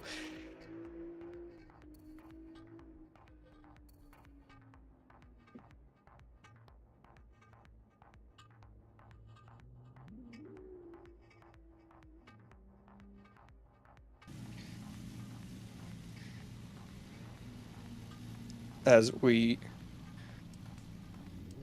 I'm hearing now that it was possibly a false start for the first half of that, but that doesn't matter. Ahmed Al Hamadi to chase this time round. Vidas to give the lead as we work our way now through inner clip 3. Ahmed applying serious pressure there to that S15 and his S15 as they work now towards the D-cell zone. Ahmed doing an incredible job locking them front wheels, just keeping it perfectly onto the pocket through that inner clip 5 as you transition now to outer zone 7. Ahmed is starting to apply pressure, starting to reel in Vidas as we transition back again now to that outside zone, final outside zone, and a bit of contact with the wall. And we will see what happens here for the judges as they say all good at the start line, and Ahmed Al Hamadi gets the win. So we will get Lau Bing Cheng to take on Linus Tornquist. Lau Bing Cheng to give lead first as he warms his tires there in that 370Z. Linus Tornquist to chase out as they get red lights, they get green lights. We'll send them off down this Yas Marina straight here as they start to initiate here. Lau Bing Cheng to lead out into inner clip 1 and through inner clip 2 as we work our way now to inner clip 3. Linus Tornquist is trying to apply pressure here as Lau Bing Cheng not putting a foot wrong in the lead position here as Linus starts to straighten out a little bit as we come through inner clip 5. Transition back now to outer zone 6. Linus not having a huge amount of impact in this chase run as he want to reel in and start to apply some proximity to the 370Z as we transition back now. Lau doing an incredible job, and there's Linus right there on the front quarter panel doing an incredible job towards the last bit of this run. We'll get them back to the start line there to do the second half of this.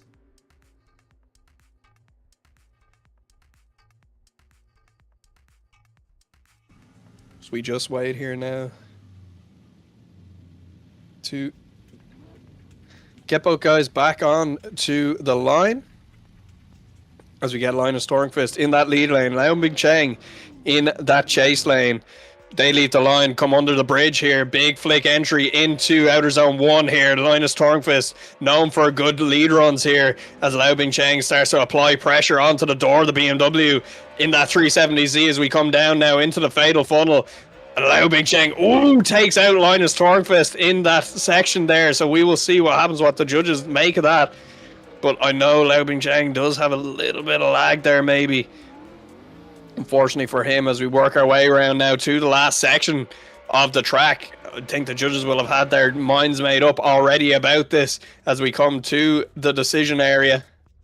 And yeah, Linus Tornqvist getting the win. He'll move on to the top 16, and Lau Bingcheng will end his DCGP season. Had an incredible DCGP season, although be it short. I think he only came in 2 rounds ago, maybe? But, yeah, I think he won that round, the first round that I had actually commentated. As we go back to the line, is Paul Gonzalez to take on Armand Vestamanis. As we get Paul Gonzalez to initiate in that CN6 chassis. Armand's in that CN6 chassis as well. That RT Riga driver starts to apply pressure as you come through outer zone 4. But big gap after opening up here as Armand's makes a dive onto the GT86 as we transition back now to outer zone 6. Armand's wanted to make up a lot of ground here as we transition back again to outer zone 7, working our way around to outer zone 8, transition back now towards our last outer zone. Armand's looking to apply some pressure onto the door, and he does. Good few mistakes there, unfortunately, for Armand's, as there's a big gap formed there out of nowhere. Don't know what happened there to him.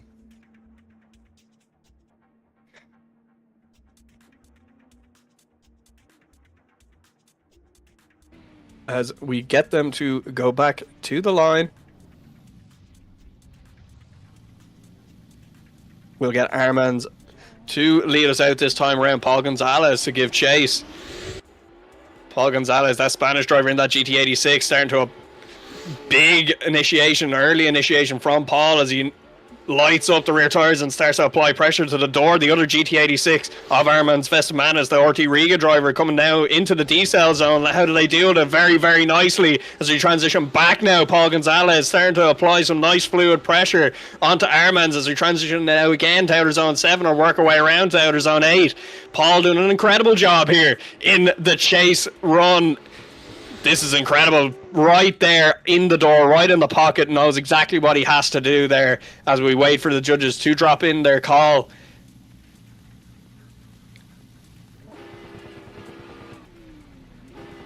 Just waiting patiently. So in the first run, Paul makes a mistake.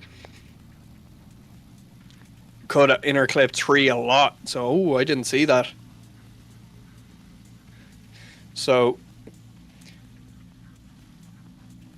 he ran away from the chase there, so not a mistake for Armand's.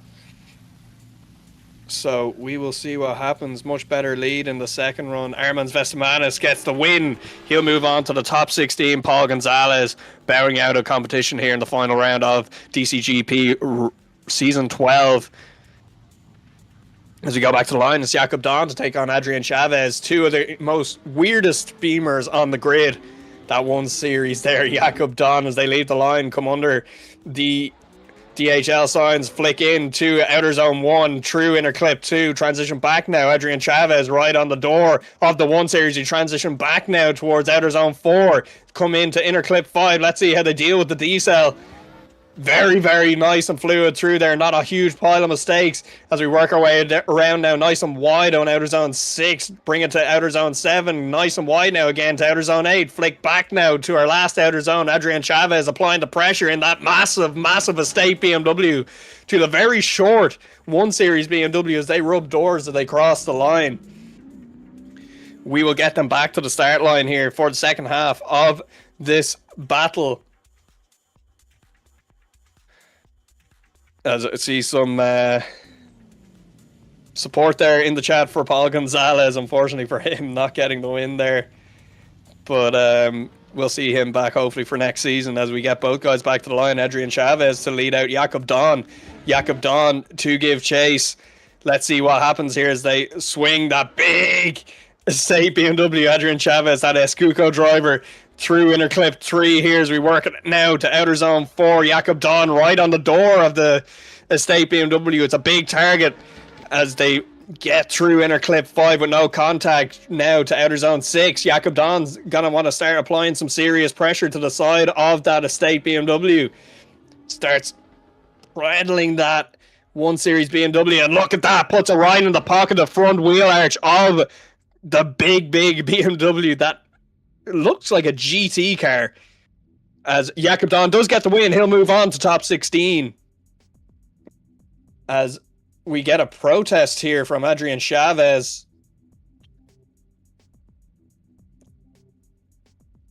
We will see what happens in this. As Adrian Chavez not happy with the decision there.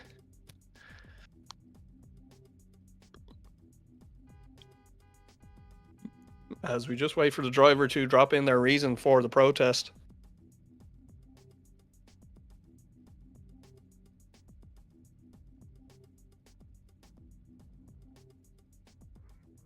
As Adrian has interclipped a problem with the interclip 3. I'm not sure on which run that is now. Presume it's in his chase run. Saying that he had to take evasive action, so it is in his chase run. So had to correct a lot from interclip 3. So that first run is where he's having the issue. So judges will take a look and just make sure that they didn't miss anything, and that's why we have the protest system here in DCGP, so that drivers can make their voice heard and say, no, I don't agree with that decision, but at the end of the day, judges can look at it again and say, no, it is our decision stands. But we will see what happens here. Jakub Don saying that I just did a quali run, man. As we will see what happens here, because the judges, at the end of the day, they do make the call at the end of it. They just need to make sure that everything is in tip-top shape.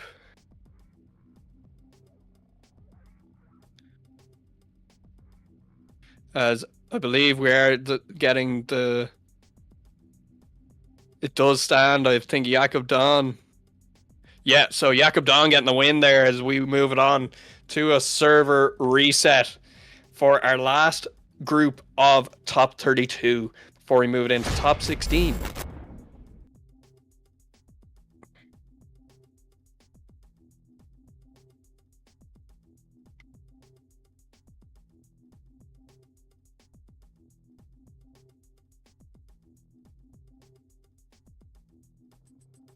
I see a bit of support there for Jakub Don in the chat.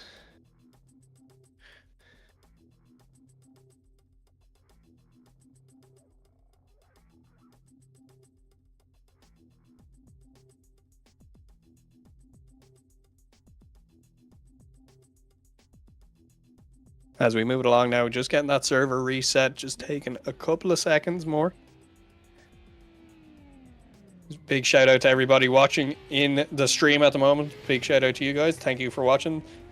It is your guys watching is why we do this stuff, and for the drivers to get their chance to show off why they're in one of the biggest competitions on the sim at the moment. As you can see some of the guys doing their practice runs there. See Mark O'Rourke in this battle, in this group here. Mark O'Rourke to take on Song Ki-young, Yasser Naif to take on Louis Trevino, Yuna Savalainen to take on Adam Gomosidek, and Vova Seznov to take on Darius Ostrojka. Mark O'Rourke wanting to take out Song Ki-young here. He definitely wanting to get through to top 16 here. As you can see, Song Ki-young in that massive RCF. Mark in the S13 there, built by one of the guys at WM, Caden there, doing an incredible job on that car. I believe there's some updates coming for it now for later on in other series, so can't wait to see that thing done and what he's changing with it. I believe it's a lot of interior stuff, so cool little knickknacks, as Mark does have a little child now watching on. As I believe we are going to get the call to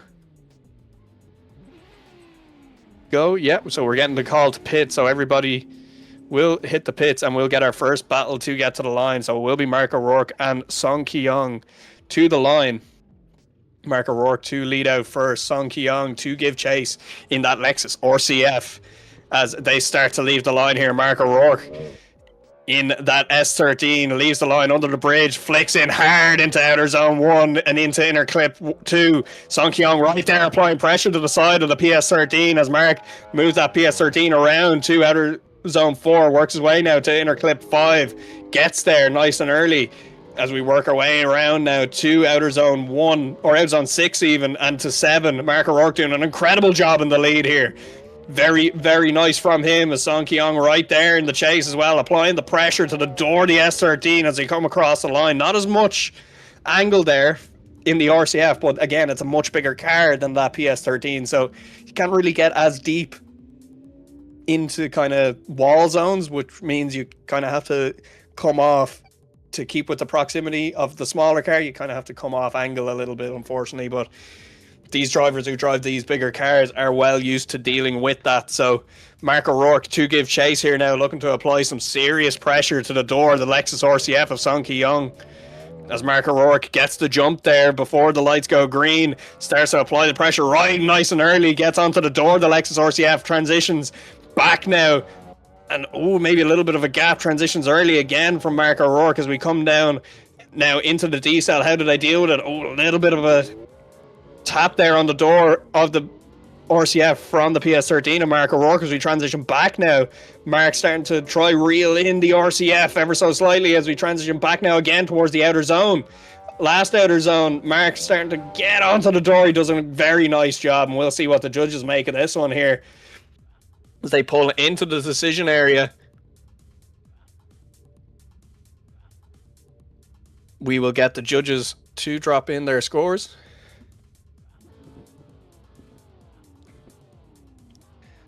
That PS13 is lovely there. Very, very tidy car.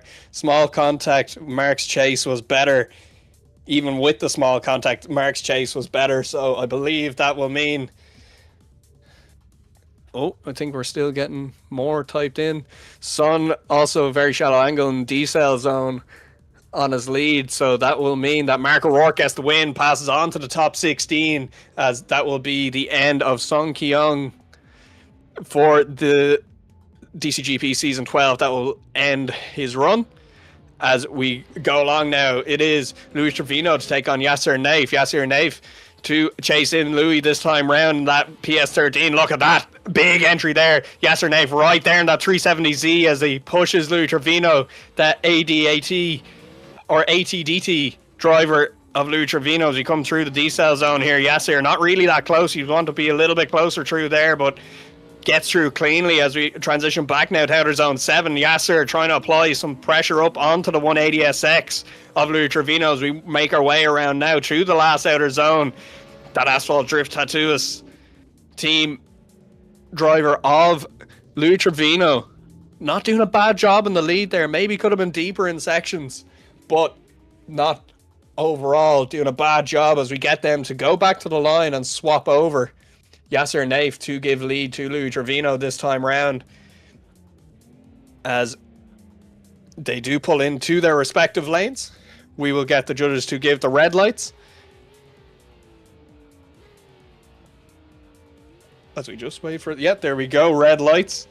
Green lights. Off we go. Louis Trevino to chase in Yasser this time round as Yasser initiates through outer zone 1. Louis Trevino follows quite closely, but loses a bit of ground there as we transition back now. Let's see what happens through outer zone 4. Right there is the PS13 of Louis Trevino as we come to the D-cell. Louis making up that ground, making a bit of a dive, giving a little bit of room on the way in though, but does manage to make the most out of that dive as we come around now to outer zone 7. Louis right there onto the pocket of the 370Z as we transition back now towards the last outer zone. Louis starting to reel in onto the front wheel of that 370Z. Incredible stuff there in the chase from Louis Trevino, but not doing a whole pile wrong in the lead was Yasser Naif either. So again, down to the judges. I'm so glad I am not a judge because I could not split these hairs every single run all evening long. So we'll have to see what happens with the rest of this battle. Let's see what the judges make of it.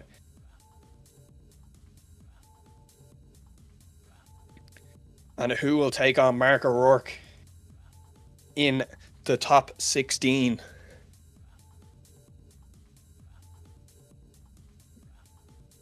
As judges doing a little bit of deliberation here.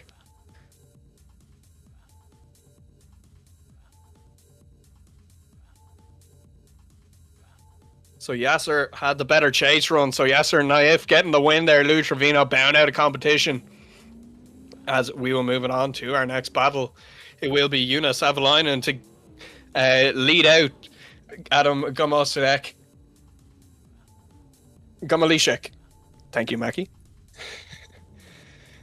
As we get both guys to the line there, Adam to chase out Yuna this time round in that Mustang big car for the 370Z to follow in as we get initiated into outer zone 1 here through inner clip 2. Adam applying to pressure to the side of the big target of the Mustang S650 kit on that as we work our way down now towards the inner clip 5.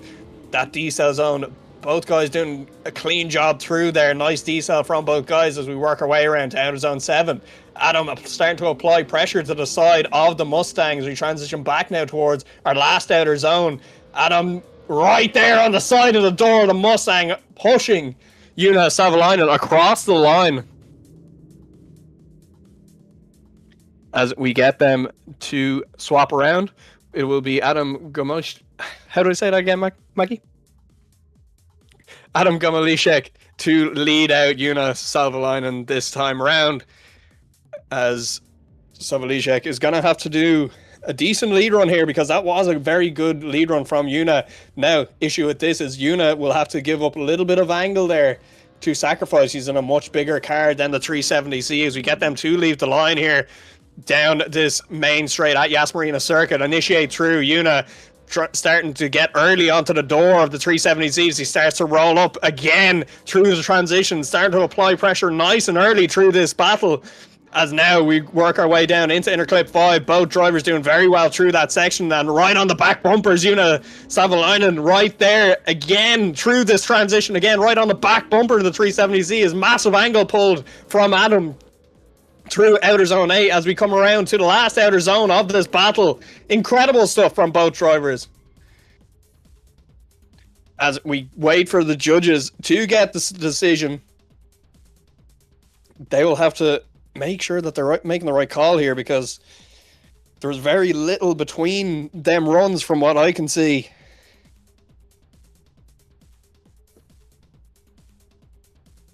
As we just wait now to see what's happening with the judges. They're deliberating this one.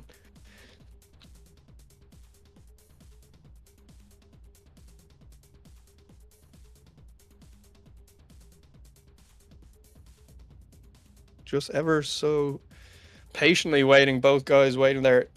Gorgeous looking Mustang there. Yuna's car is gorgeous car.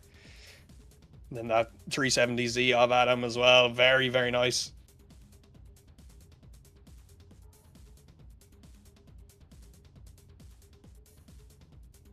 So judges were checking the very end there where Yuna topped the wall, made small contact with Adam apparently. And with that, I believe we have a decision. Adam also had a better lead run. Adam getting the win there, passing on to the top 16. He will come up against Mark O'Rourke in the top 16 as we move it to our last battle of our top 32. Vova Sesnov to take on Darius Ostrojka. That Darius Ostrojka, again, robotic driver. Dude is incredible. Let's watch this lead run here from Darius. An incredible job he does. He qualified 6th yesterday. As Vova Sesnov right there on initiation, trusting that lead run from Darius. Gets a push up onto the door of the A90 here. Vova doing an incredible job as he pushes him around continuously through here as he gets a little bit more angle through inner clip 5. Transitioning back now onto the back bumper of the A90. Both these guys doing an incredible job. That lead run from Darius is savage as Vova Sesnov works his way around in tow the Darius Ostrojka around this last outer zone and across the line. Very good job from both drivers. A few little mistakes there in the chase from Vova, unfortunately for him, into that inner clip 5 there. But we will get them back to the line for the second half of this run. Vova Sesnov to lead out Darius Ostrojka, and Darius Ostrojka is incredible for chase runs as well. He is incredible at it, as we just wait for him to pull to the chase lane there, maybe just looking at his phone for some spotting, as we see some in the chat there, support for both drivers as we get them to leave the line. Vova Seznov to lead in Darius Ostrojka. Darius applying pressure nice and early as we transition back now to inner clip 3. Both guys through there cleanly. Transition back now to outer zone 4 as we work our way down the hill towards the D-cell zone. Let's see how both guys deal with it. And a little bit of a tap on the door from Darius Ostrojka as we transition back now. Darius Ostrojka right there on the side of the A90 Supra. And again now as we flick back towards outer zone 7 and 8, working our way around to the last outer zone of your top 32. Little bit of contact there from Darius Ostrojka, applying too much pressure. As we wait to see what the judges make of that, they'll have to break down everything here just to make sure. But no, Darius Ostrojka gets the win there, as that will be your top 32 action complete, as we will go to a little bit of a break here before top 16, and we will see you back in about 10 minutes.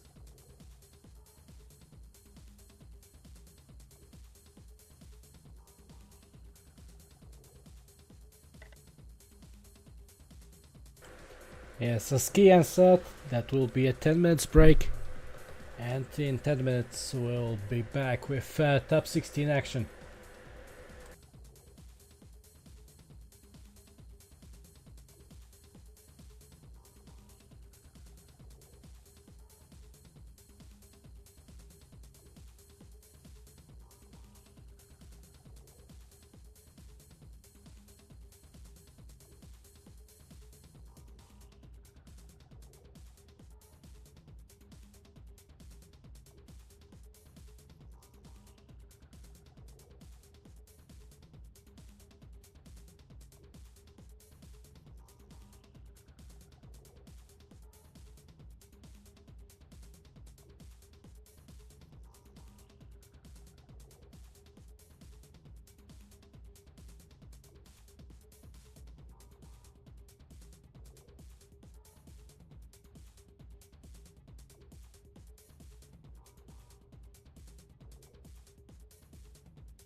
So that's great. Okay. That's great, man.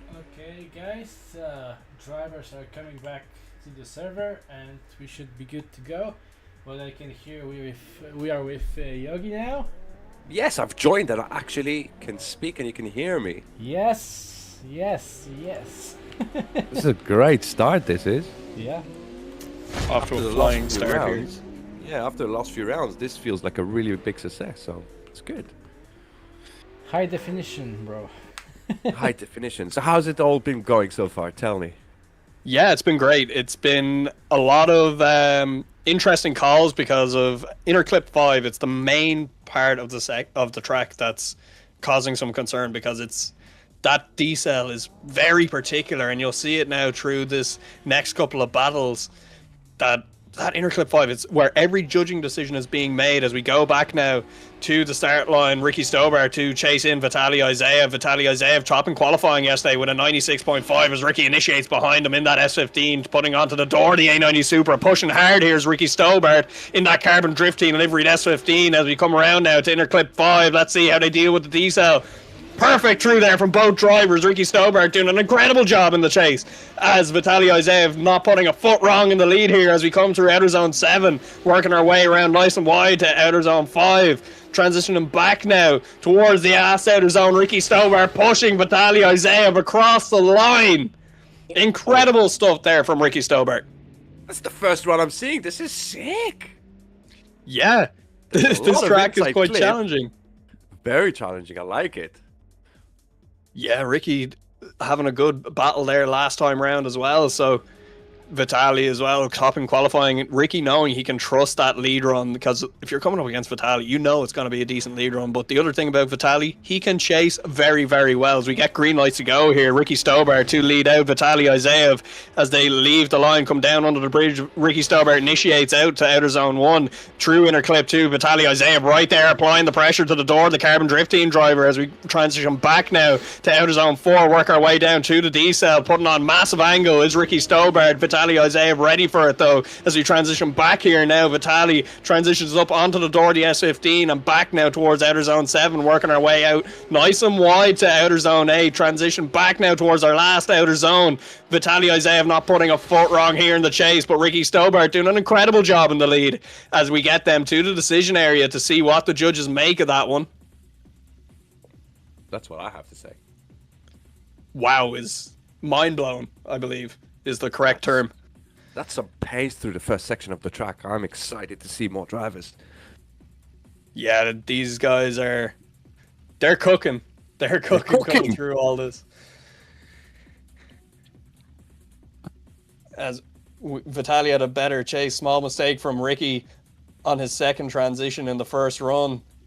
So Vitaly Izaev gets the win there, as Ricky Stobart will bow out of competition in the top 16. He'll be happy with his season for DCGP. Ricky doing an incredible job all season long. Shout out Who we to got Ricky, next? as we got Gert Kubersep to take on Martinus Ostrojka. There we go, Garrett in the chase. We're leaving the line. Garrett giving a bit of space to let him initiate, and here we go. Initiation right back to bumper. Lost a bit of ground there in a clip 1. Beautiful transition. Now he's catching on. He's getting closer to the Supra. Transitions to the first outer clip. Beautiful run. Oh, he's caught up a little bit on the inside there. It's going to hurt him on the decel, but he makes it work. Loses a bit of ground, but catches on right there. Straight onto the door on the Supra. Transitions around. Outer clip fulfilled beautifully. Get himself to the outer zone and onto the wall run. They're going to run the wall. He's right on the door. He's not leaving any gap to the Supra. Wow, that was insane. Yeah, Gert's done definitely. an amazing job there. Both of these guys are incredible drivers, but Gert Kubersep in that massive car, compared to the A90 Supra, it's massive, like it's huge, but having to cut a little bit of angle there coming through certain sections of the track because you can't get as deep as Martinus in that A90 Supra. But we'll get them back to the line here. We'll swap them around. So Gert Kubersep to lead out Martinus Ostrojka. Let's go. Leaving the line. Gertz leaves very, very fast. Martinez, I think, didn't expect it. He's trying to catch on now. Big flick entry right on the door through clip into clip 1. Onto inner clip 2, fulfills it beautifully. Onto the transition, the outer clip. Oh, Martinez is getting caught a little bit off the line, but he's making it better now. He's right onto the door after the decel zone, transitions to the outer zone. Beautifully fulfilled right onto the door of the JZX, masking it all the way to the outer zone, and now onto the wall run, right on the door. Not as close as good, but much nicer through the rest of the run. Beautiful job by these two drivers. Yeah, we'll see what the judges make of that here now, because both these guys incredible, but judges can only put through one driver into the top 8 here as we wait for them to drop in their decision. Martin Ostrika in that gorgeous A90 Super, I love it. But Gert Kubersep's car is legendary. Everybody Absolutely. knows that car. And Martin Ostrika getting the win there. His chase run was better. And Gert just saying that the decel on inner clip 3, he's protesting there. Just the decel for inner clip 3 was very long. So we will just make sure that the judges will have a quick look at that as we just wait to see, do we get a reply from the judges at all here, just to make sure that I presume they are looking at it, because we haven't gone through to the next section yet. So yeah, they'll probably look at a replay to check if the protest is valid. It's very easy to think that somebody decel'd more than they should when you're in the chase, but when you look at from our eyes, it's very different, isn't it? yeah, of course, like when you're in that chase position, all you're seeing is red and you want to go for the door, and if there's even like a little bit of a check up there, you see that in slow motion almost. So you're like really thinking this is a lot longer of a decel than it is, but realistically the judges have all that data there. They have all the telemetry data from each car, they've all of the replays, all the angles, so they can make sure that to see if that protest is valid or not, and we will get word here soon from the judges, I would say. As we just wait now just to double check.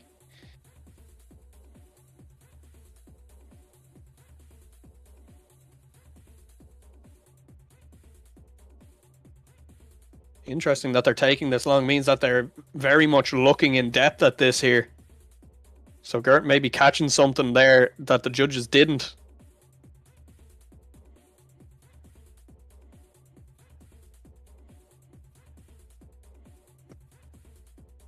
Big shout out to all of our sponsors as well. FMIC EU, Next Level Racing, Sposob Motorsport. Wow. A lot of big name sponsors there supporting the championship, the likes of Vozan as well. So big shout out to them. Couldn't do it without them. RT Riga also. So big thank you to them for supporting the championship and letting us be able to do this. And Gert feeding more information to the judges here, saying left foot brake maybe or something, hard to chase so long decel. And yes, he was right. So Gert was right, according to head judge Maddie here. So the decel was quite long. So Martinez left foot brakes before the decel.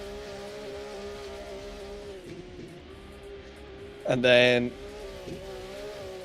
left off the brakes, and then a hard brake just before the inner clip. So we could be getting... That's the inner clip 5 that we talked about before, didn't we? Yeah, so the judge is saying at first it looked like Gert's mistake, but it's now looking that it was a bad decel from Martinez Ostrika. So this could be a big upset here. Martinez Ostrika may be losing out,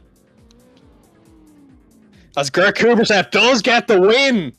So Gert Kubersep taking out Martinez Ostrika. Wow. As Martinez comes back and says, all right, good runs, fair enough. And this is why we allow protests, because judges can miss something.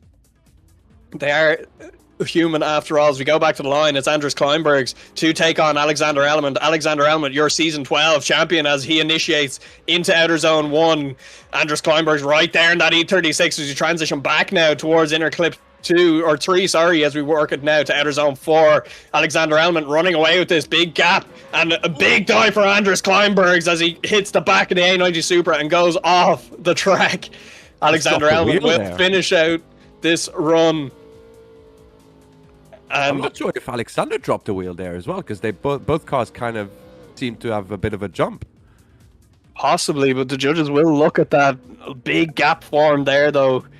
And it looks like that Andres just tried to make a massive big dive there into that inner clip 5, but that is a heavy decel area, and that is put out there by the judges. They did say that be prepared for a massive decel, and Andres just maybe just overcooked on the way in, trying to recover from the dropped wheel, but doesn't matter now. They have to work on the second half of this run. Alexander Element to chase in Andres Kleinbergs. They get the red lights and then they get the green lights. We'll send them out of the start line chicane here to work their way underneath the bridge down this Yas Marina straight as they flick nice and hard into outer zone 1, down into inner clip 2 and 3. Alexander Element right there on the door of the E36 as we flick back now. He works their way down the hill towards the decel at inner clip 5, a little bit off. The inner clip there was Anders Kleinberg, so as we transition back now, Alexander Element starts to push up onto the door of the E36, coming around outer zone 7, working our way around now to outer zone 8, flick back now to the last outer zone. Alexander Element applying the pressure to the door of the E36 as they cross the line. Incredible stuff from both guys. He's an absolute masterclass, Alexander. He is, yeah, and he does get the win. He'll pass through to the top 8, which means Alexander Element will end his DCGP Season 12 there as we go to the line. Omer Baghdadli to take on Nico Stella. Nico Stella, let's go. Young gun versus a very, very good driver. Leaving them the line. Nico is not going to leave a lot of a gap on initiation, but let's see how they go. Nice flick initiation. Nico's right on the door. Beautiful through inner clip 1. Transition to inner clip 2. Doesn't leave much of a gap, but he leads in transition. Now he's going to approach the decel zone. The decelling very early. Nico saw something before it even happened. That was beautiful. Now back onto the door, fulfilling the outer zone. Transitions around, outer clip.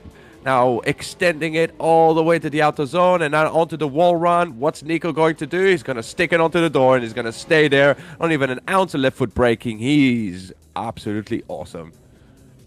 Yeah, incredible driving there from Nico Stella. Great prediction strength there in the chase driving as he's coming into inner clip 5. He gave that little bit of room for Omar just to kind of make a little mistake in the lead. Like he saw that he was going to make a mistake and dive wide. That was incredible.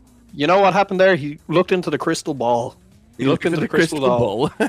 But now we swap them around. Omar in the chase, Nico in the lead. We know Nico is fast. Can Omar repay favor? Can he stick to the door?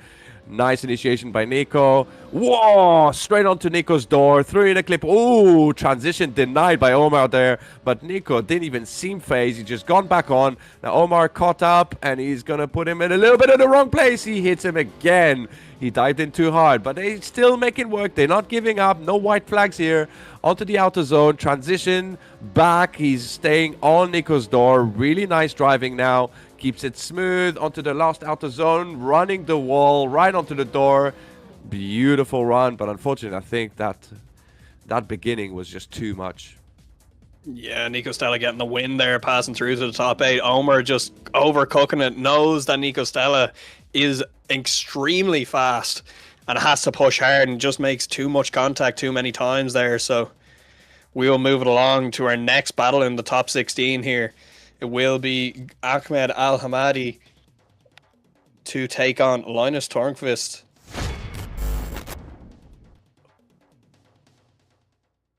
As we just get a quick server reset here. Yeah, I was wondering. I thought I got it wrong there. Okay. No. We'll get a quick server reset. Ahmed Al-Hamadi versus Linus Tornqvist. And then it will be Armand Vestmanis to take on Jakub Don. Mark O'Rourke to take on Yasser Naif. And Adam Gomolsliak to take on Vova Seznov, I believe. Just update my list here personally, just to make sure of that. Sorry, no, Adam will take on Darius Ostrojka, so...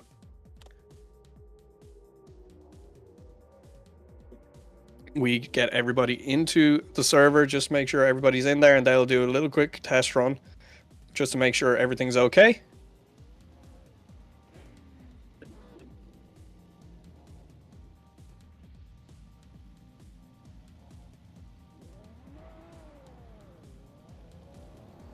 Go. We'll get Linus Tornqvist to take on Ahmed Al Hamadi here. As we get the ready lights, we get the go lights. Linus to chase in Ahmed this time round. Ahmed, big flick in that S15 onto the outside zone 1. True inner clip 2. Linus Tornqvist right there on the side of the S15 as he pushes that BMW True in outer zone 4 right onto the door here. Let's see how they deal with the decel. Very, very nice. A little bit of a gap towards the end of it. Linus just decelling that little bit too long as we work around outer zone 6 now. Transition back to 7. Bring it around and extend it to outer zone 8. Linus not doing a very bad job here in the chase run, but Ahmed Al Hamadi doing an incredible job in the lead here, not putting a foot wrong. That would score quite highly in qualifying as we move them back to the line. That was so smooth in the chase, but obviously Ahmed's done a great lead run there, so it's pretty obvious, but wow, that was incredible. Yeah, you can't have a great chase without a great lead, and Ahmed displaying that great lead there, so we'll swap them around and see what happens. Ahmed Al Hamadi to chase in Linus Tornqvist in that BMW. They leave through the start line chicane, work their way down under the bridge through into outer zone 1, looking side-by-side entry there from Ahmed Al Hamadi as he fires that S15 up onto the pocket of the BMW. Transition back now to outer zone 4 as they work their way down the hill, through into the decel zone here, lock all 4 wheels, through inner clip 5, transition back here now, very clean through that section, around outer zone 6, transition back to 7, Ahmed Al Hamadi not giving an inch to Linus Tornqvist as he's pushing the BMW around this last section of track as we come along to the last outer zone along the wall, and across the line they go. Incredible stuff from Ahmed Al Hamadi. That initiation was out of this world. I don't even know how it makes sense. He initiated side by side and he planned it. That was so cool. Incredible stuff there. The chase runs are on smoke here today at Yas Marina Circuit, in the virtual Yas Marina Circuit here at DCGP round 6, your final round for DCGP season 12. As we just wait for the judges to drop in their scores here. Incredible battle there from both guys to kick off this group here halfway through our top 16. As both guys actually congratulate each other in chat here. That was incredible stuff. Both guys taking a little bit of a breather there. They would have held their breath through them runs. They were incredible.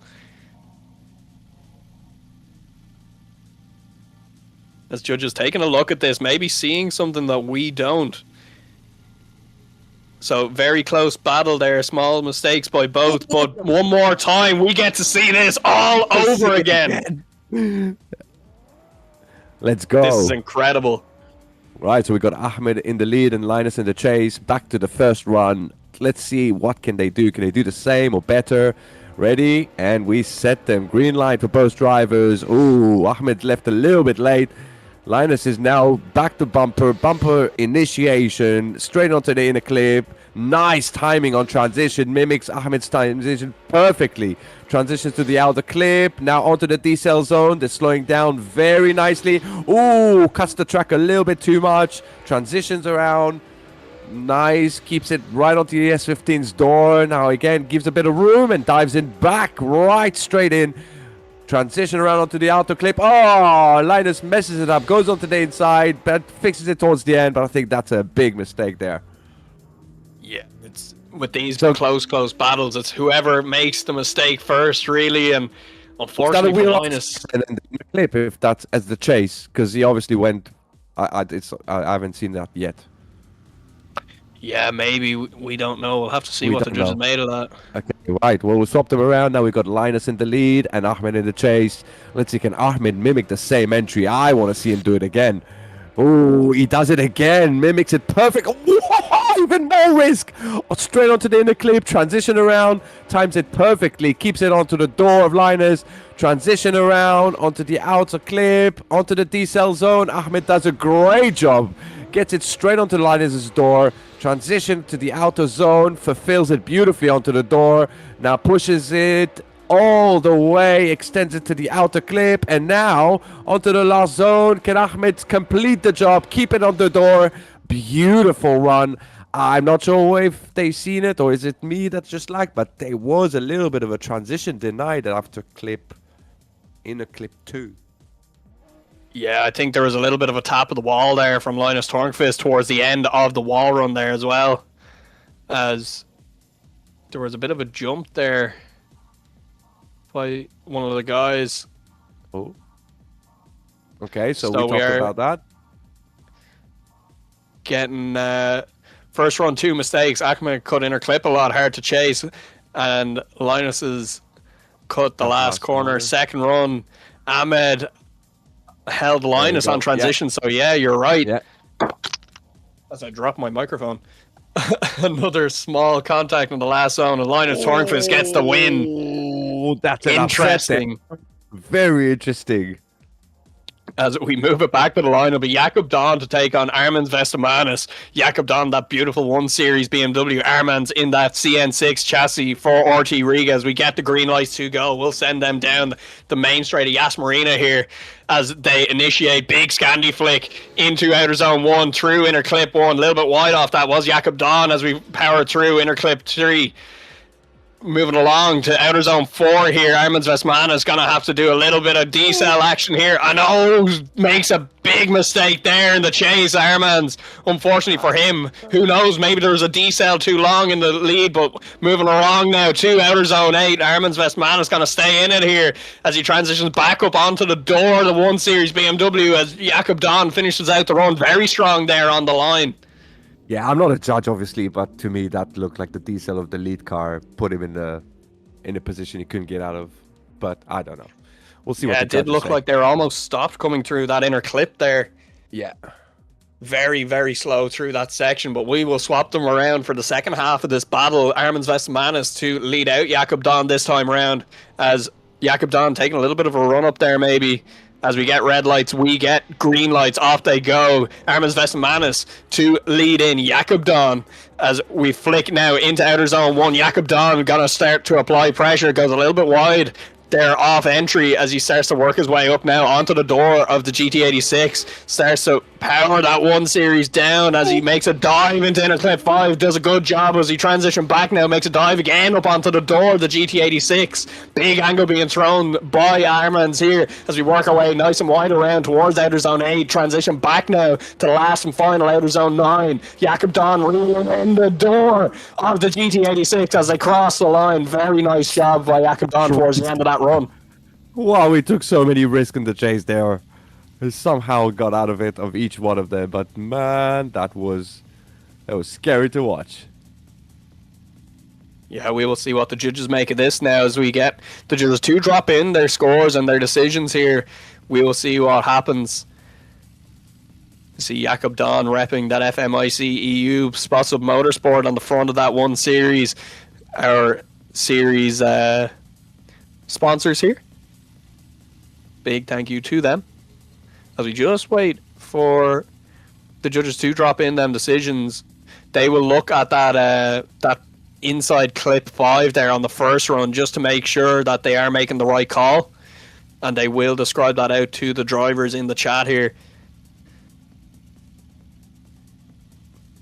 As we're just waiting ever so patiently for the judges to drop that in, definitely having a good look at that just to make sure. But these things happen.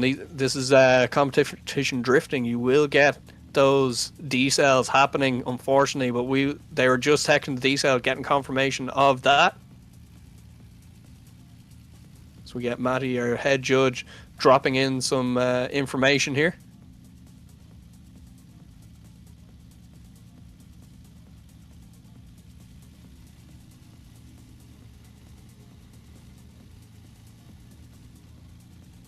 The chase was a little bit too fast coming in to the decel was okay, so we are saying Jakub Dawn gets the win there.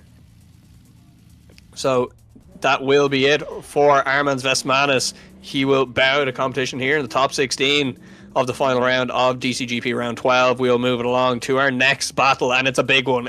It's Mark O'Rourke to take on Yasser Naif, as Mark O'Rourke sitting in the lead run here, lead lane, as Yasser starts to get a jump here. Mark O'Rourke to lead us in as he transitions and enters really wide there, really fast through outer zone 1, comes through to inner clip 2. Transitions back now to outer zone 4. Look at this from Yasser as well, trying to push up onto the door that makes contact with Mark. Incredible that Mark is still going here as he transitions around to outer zone 6 now. Yasser Nave applying serious pressure in that 370Z as Mark O'Rourke continues on his perfect lead line, transitions back now to the last outer zone, gets that PS13 across the line as Yasser Naif gets there as well onto the door. That was interesting. Yeah.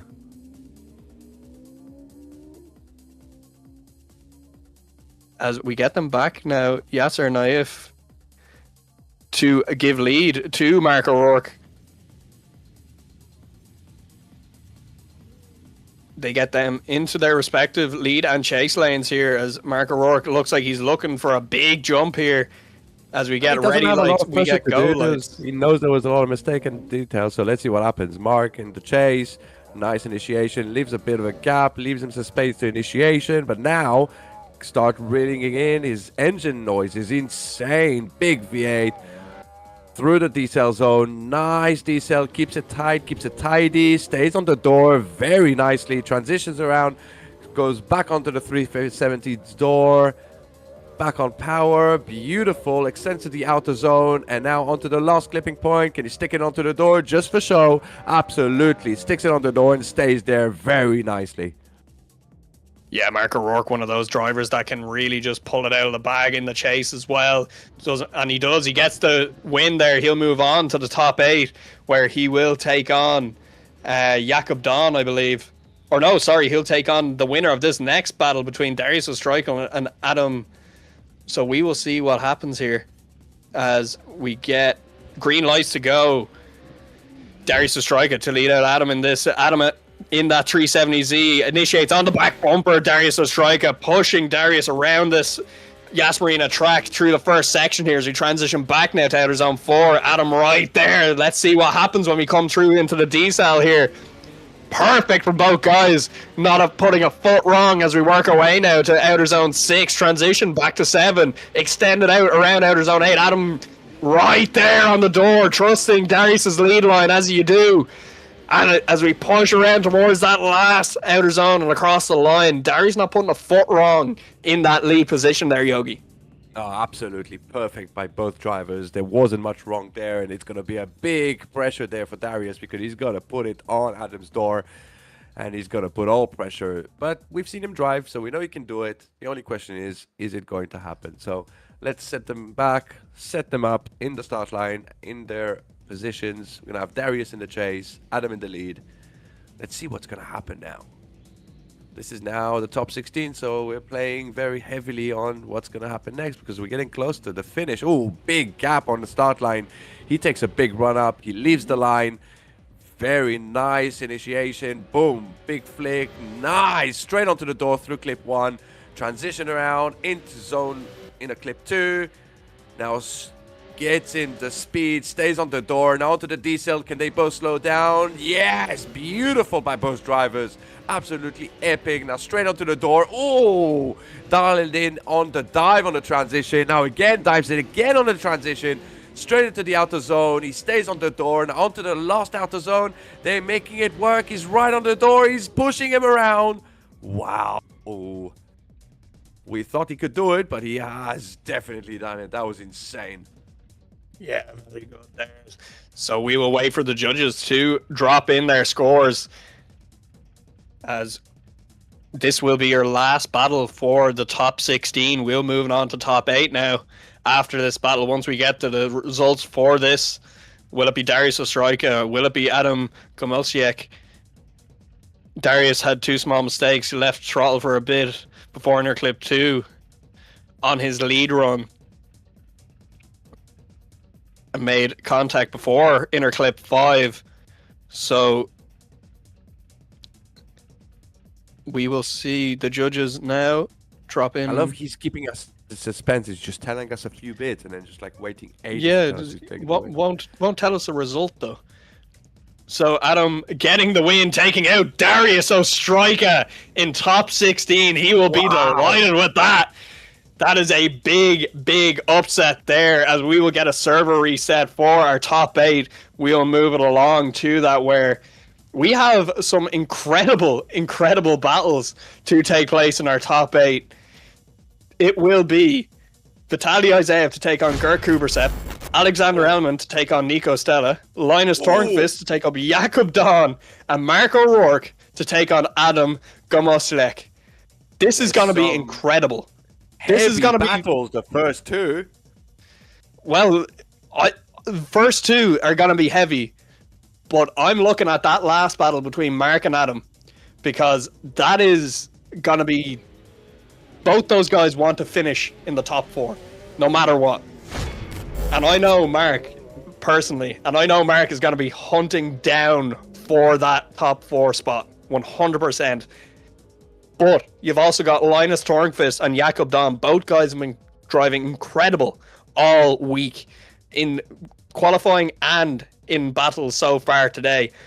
But moving back to the 2 first battles, Alexander Elman to take on Nico Stella.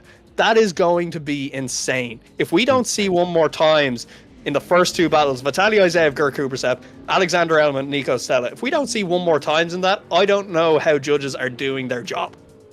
Because that is going to be the tightest of margins. As we do go to the line now, it will be Vitaly Izaev to take on Gert Kubersepp in the first battle of the top 8. There we go. We leave them a line. Gert in the chase. Vitaly in the lead.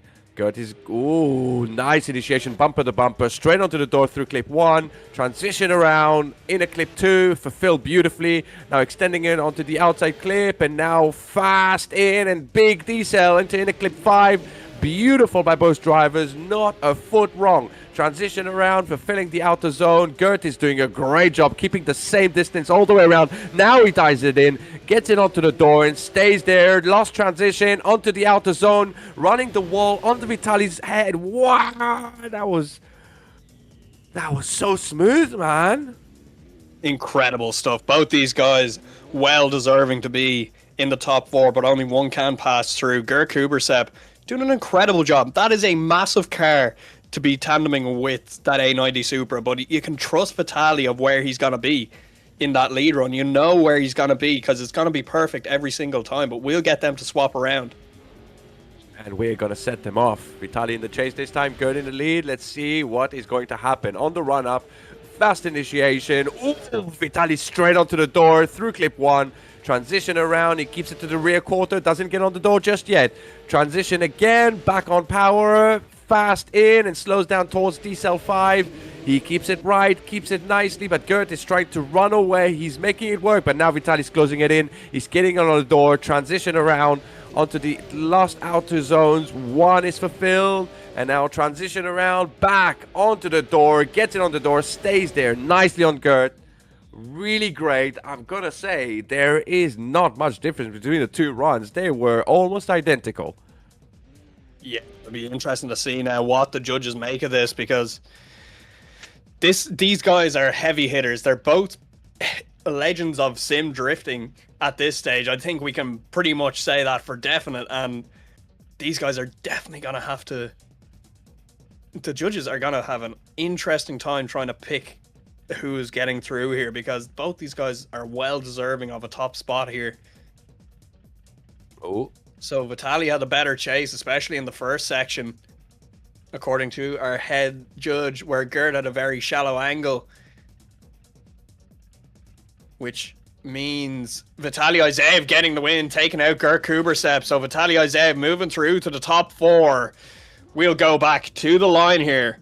Alexander Elman to take on Nico Stella. This is going to be incredible. Nico Stella to chase in Alexander Elman, your champion this season. Nico Stella wanted to prove a point here. That should have been me on that top spot. Nico wanting that second spot as he moved through. Big initiation there. Nico Stella right there as he fires that 370Z onto the door, the A90. A little bit of a gap between 2 to 3 as he come around outer zone 4. Nico right there, falling back a little bit wide as he come through the decel perfectly by both guys as he transition back right on the bumper as Nico Stella as he transition back again to outer zone 7. Nico's transitions don't even make sense as we work around now to outer zone 9 and the last outer zone. Nico pushing onto the door, the A90 Supra. Unbelievable stuff here. Wow, man, that just makes no sense. Does it again and again, transition after transition, no margins for error, and he still makes it work. What an insane driver. Yeah, Nico is just driving like a man possessed right now. Alexander Element not putting a foot wrong in that lead position, but let's see, can he back it up in the chase here now as he pulls into that lane. Nico Stella already in the lead lane, ready to go as we get ready lights and we get go lights. Green lights will send them down out of the start line chicane here, under the bridge, down Yas Marina straight as we transition now into the outer zone 1, through inner clip 2. Alexander Elman right there on the door, Nico Stella, as we transition back now to outer zone 5. Let's see how they deal with the decel. Alexander Elman goes close, he makes contact with Nico Stella. Little bit of a correction for Nico as we transition back now towards outer zone 6. And as we flick back towards outer zone 7, Alexander Element right there on the side of the 370Z as we carry it around now to outer zone 9, our final outer zone. And Alexander Element reels in the quarter panel and it crosses the line. This doesn't make sense. How are the judges calling this? I don't know, man. Alexander Element calling something already in the chat before we even have Anything from the judges, like anything hey. from the judges, and Nico disagreeing, which Very, very... I would.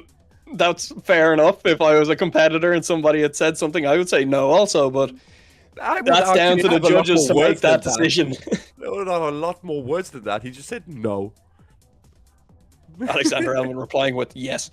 Yes. So we will. It is all down to the judges this time round, though. We will see what happens here. This is going to be splitting hairs. Judges are going to have to take a serious look at this, because if your drivers are already saying you need to be looking at this, it's incredible.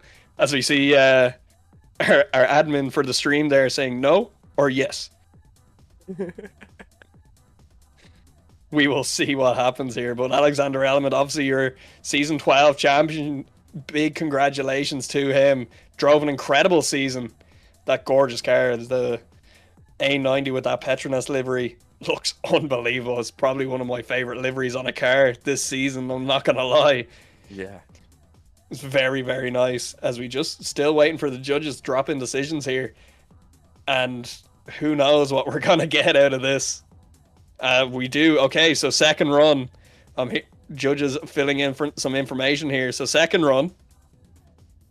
Come on, Maddie. Type faster. Before the decel, the speed was really good from Nico.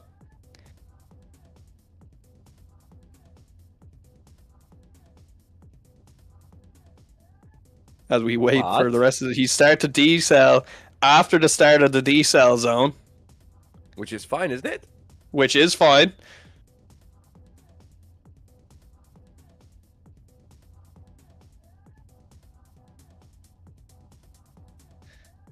But Alexander Elman calling something else out there.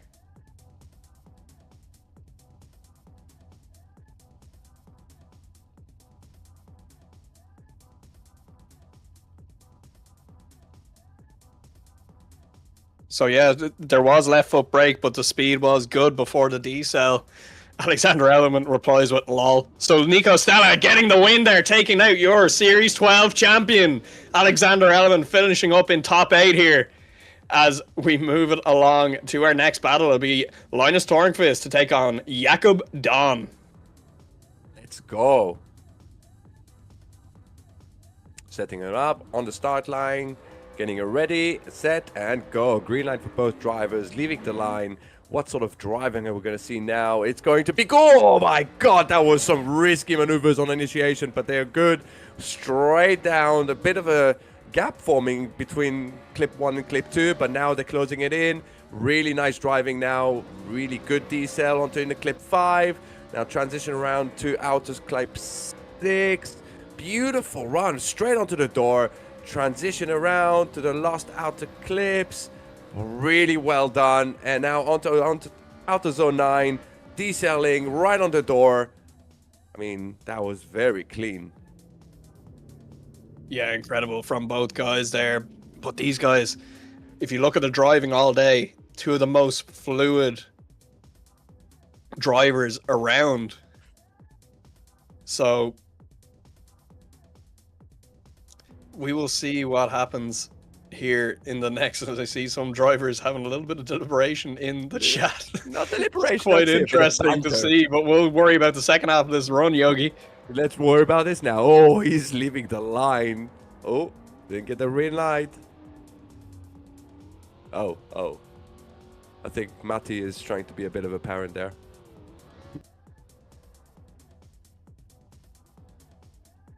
Okay. Are we ready? We're ready. Ready, set, go. Leaving the line. Now we swap them around. Right on the initiation. Bumper to bumper. Big, nice Scandinavian flick onto the inner clip 1. Transition around. No gap formed this time. Beautiful. Straight onto the door of the 1 series to the M2. Now onto the inner clip, really nicely. A bit wide after inner clip 5, but now the transitioning around, it's messed up the chase car. But transitioning back, now fulfilling the 2 outer zone really nicely. They're back in formation, all to the outer zone 9, fulfilling it. All the wall run really nicely. That was a bit weird there. Yeah, maybe a bit of lag towards the end of that as they crossed the line. I think looked like there was a little bit of a flinch almost from the car, but we'll see what the judges made of that one. It was a very interesting battle to see because, like I said, these guys have just been putting it on rails all day today, and we forget that this is like the top 8, and they've gone through top 48, and it's been. But see, this is the thing. Top 48, all of those drivers could be in top 8, 100%. They're all incredible. Yeah. So Linus had a really bad first section on his chase. We're hearing from the judges.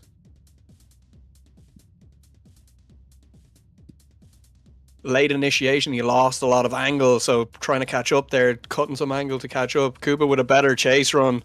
So Kuba Dong gets the win. He'll pass through to the top 4. Top 4, yeah.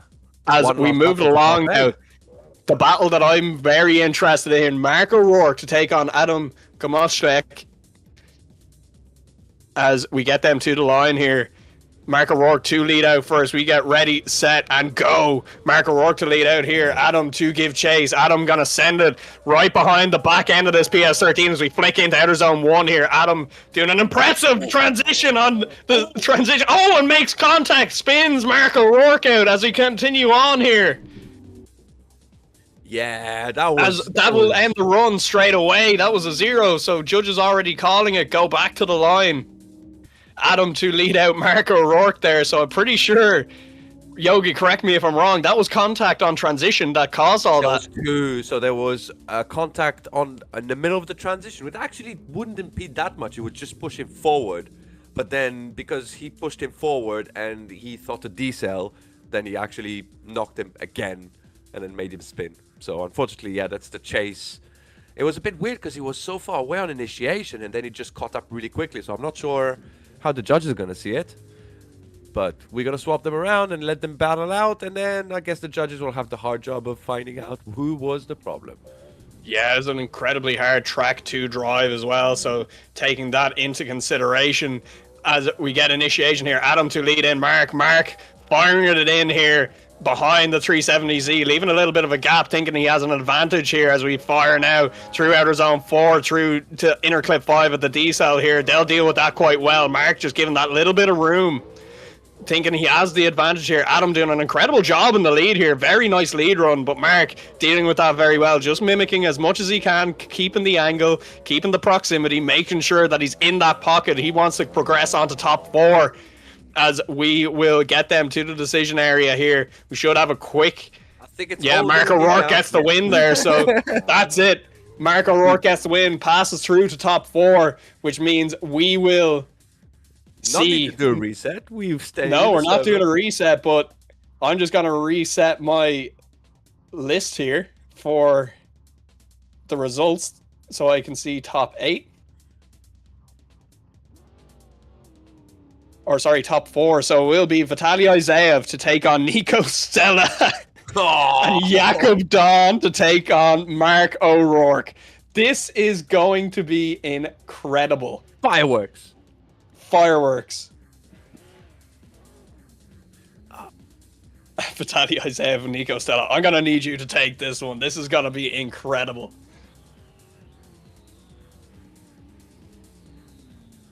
I think you're going to have to. So this is battle for third place in the championship. What? No. Yeah. So in the championship, whoever wins, sorry. Yeah, in the championship.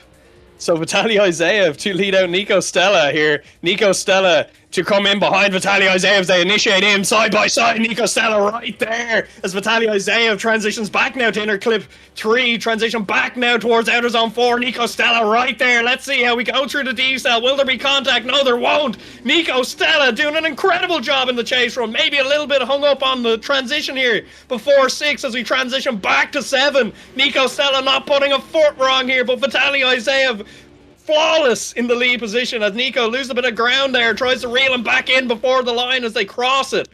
Incredible.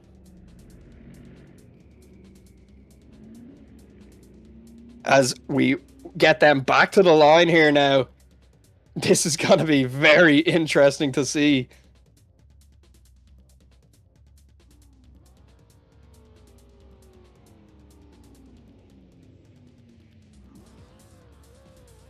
We will see Vitaly Izaev to chase out Nico Stella now. As we get green lights, Nico Stella to lead in Vitaly Izaev. Let's see what happens here. Vitaly Izaev is going to be right on the back bumper of the 370Z, and he is. Inner clip 2, very, very nice through there. As Vitaly Izaev carries that angle around onto the door of Nico Stella. Let's see what happens here. Contact coming through inner clip 5. Pushing Nico Stella around as we transition to 6. And as we carry around 6, switch it back to 7. Vitaly Izaev, incredible job here on the door of the 370Z. And Nico Stella as you transition back now to the last outer zone. Vitaly Izaev right there, but Nico Stella doing an incredible job in the lead too. So judges will have to break that down with the contact there. Was it Nico going closer to the inside too early? Or was it Vitaly trying to stay very close? I'm going to say the first one, but let's see what. Well, let's see who takes third place in the championship. I guess in second place. No, or am I wrong? So who's in second place? I thought it was Vitaly Izaev versus Nico Stella for second place, but I'm seeing in the chat here from Maddie, our head judge, is third place. So I'm not actually too sure. I'd have to look back on the leaderboards. Yeah, so this is battle for second in the championship. So we will see whoever gets the win here will get second in the championship.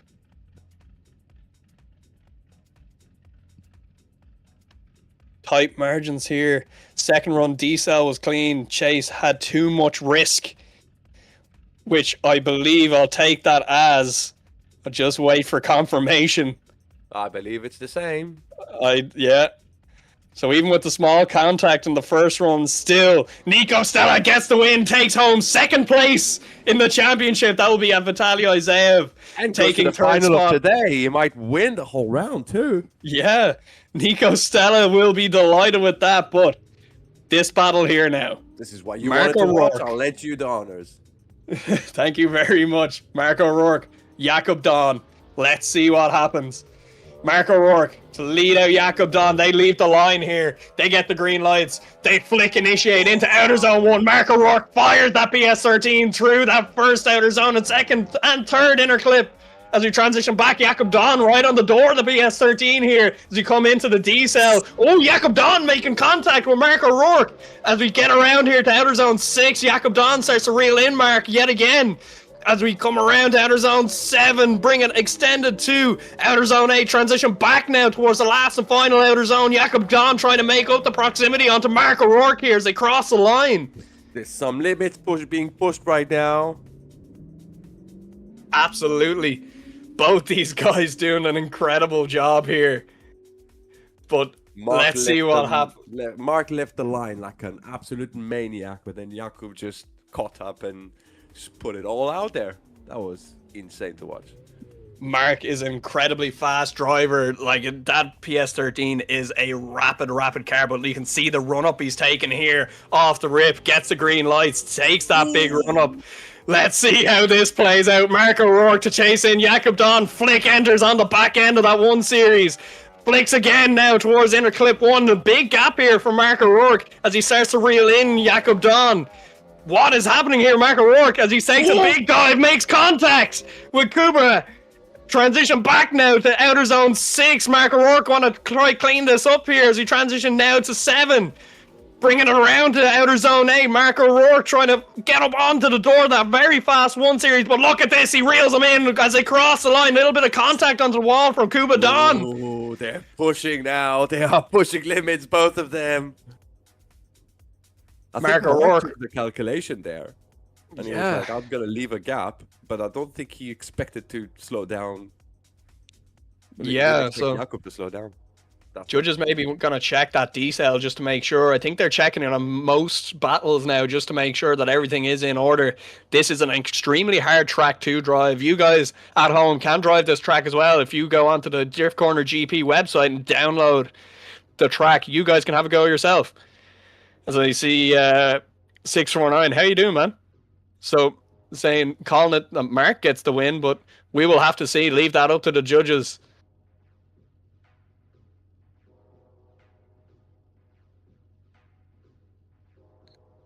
As we just wait very patiently here. Judges definitely having a good look at everything here, just making sure that everything is in tip-top shape.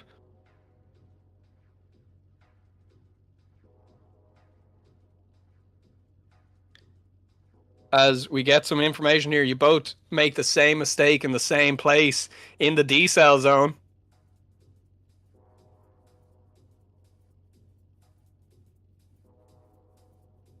As we wait for more information to drop in here.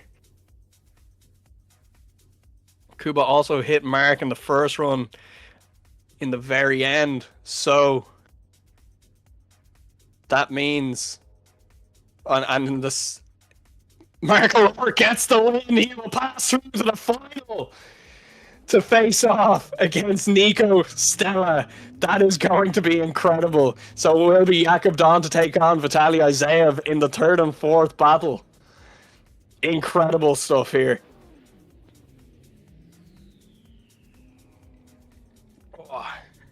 So we get both of them to the line.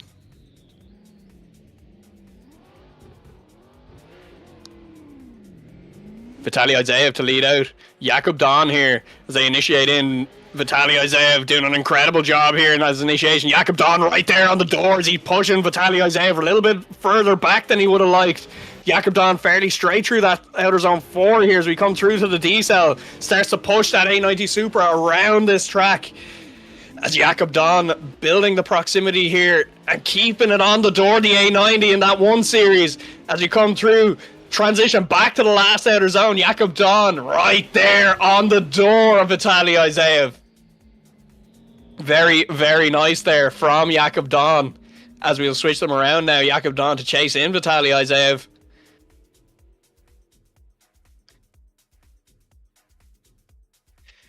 We will wait for them to go back to the line. They'll probably have a quick look, just make sure that they've no notes from a spotter. Maybe these guys are allowed spotters, nothing to stop them getting a text in the middle of a battle. But we will get ready, set, and go. Here we go. Jakub Don to lead us out this time around for your 3rd and 4th playoff match. As Vitaly initiates in behind in that A90 Super. It goes very close on initiation, right on the back bumper as they transition. And then we transition again right on the back bumper through outer zone 4. Jakub Don doing a very nice lead run here, possibly just dropping a tire onto the grass there as they come before outer zone, inner clip 5. Transition back now towards outer zone 6 with Vitaly Isaev doing an incredible job in the chase here. As he works that A90 Super up onto the door of Jakub Don, transitions back here to the last outer zone, pushing Jakub Don across the line is Vitaly Isaev. We'll wait for the judges to drop in their scores for that. Vitaly Isaev getting the win, meaning he takes the 3rd spot on the podium. Now, 1 run, 1 battle left, 2 runs. Let's see what happens here. Mark O'Rourke to lead out Nico Stella. Let's see what happens here. This is going to be incredible. Nico Stella driving incredible all day, but the same with Mark O'Rourke. They get the green light to go. Mark O'Rourke leads through the start line chicane. Nico Stella firing up the tyres on the back of that 370. Side-by-side entry. Look at this from Nico Stella as he starts to push up onto the door. The S13. Transition back now to outer zone 4. Nico Stella right there as we come to the D-cell of inner clip 5. No contact through there. As Nico Stella goes for transition on the back bumper of the BF13. Mark doing a very nice lead line here as we work our way around now to outer zone 8. Transition back towards our last outer zone. Mark O'Rourke doing an incredible job as Nico Stella pushes him across the line. Incredible stuff here. Absolutely unbelievable. As we move it back to the line there, we'll be waiting to see That what was happens. insane. That is incredible. My brain is frazzled from that, but we still have a second half of this battle to go. One more Nico run to Stella. play. Nico in the lead. Stella. Mark in the chase. Let's send them. Ready. Green light. Let's send them off. Nice initiation. Bumper to bumper by Mark. He's pushing Nico around through inner clip 1. Transition around to inner clip 2. He's staying there. He's right on the door. Honestly, beautiful transition there. Now onto the D-cell zone. Ooh, the D-celling a bit weird. Oh, I don't know what happened there, but it doesn't matter. It doesn't phase them. They're transitioning back around, fulfilling the outer zone. Transitioning back. Beautiful onto the outer zone 8. And now for the last transition, hopefully of today, Nico's fulfilling the outer wall. Mark is running his door. This is insane. How are they even doing this? This is beautiful, man. Yeah, Mark O'Rourke putting on a stellar performance, but Nico Stella getting the win, winning the final round of DCGP Season 12. Unbelievable stuff as Mark O'Rourke takes second place. And Vitaly takes third place and third place in the championship. Wow. What a way to finish the season, man. Incredible stuff there from everybody involved. Big thank you to all our sponsors. Big thank you to the drivers and everybody in the chat all season long. Unbelievable stuff here in the final round. And that is Mark O'Rourke's first podium for DCGP. So big congrats to him. Taking up second position in that. And Nico Stella getting, I don't think it's his first win, but definitely another win in the books for him. As we see him on the top step there. Along with Mark O'Rourke in second and Vitaly Isaev in third. Means Jakub Don takes fourth position overall also.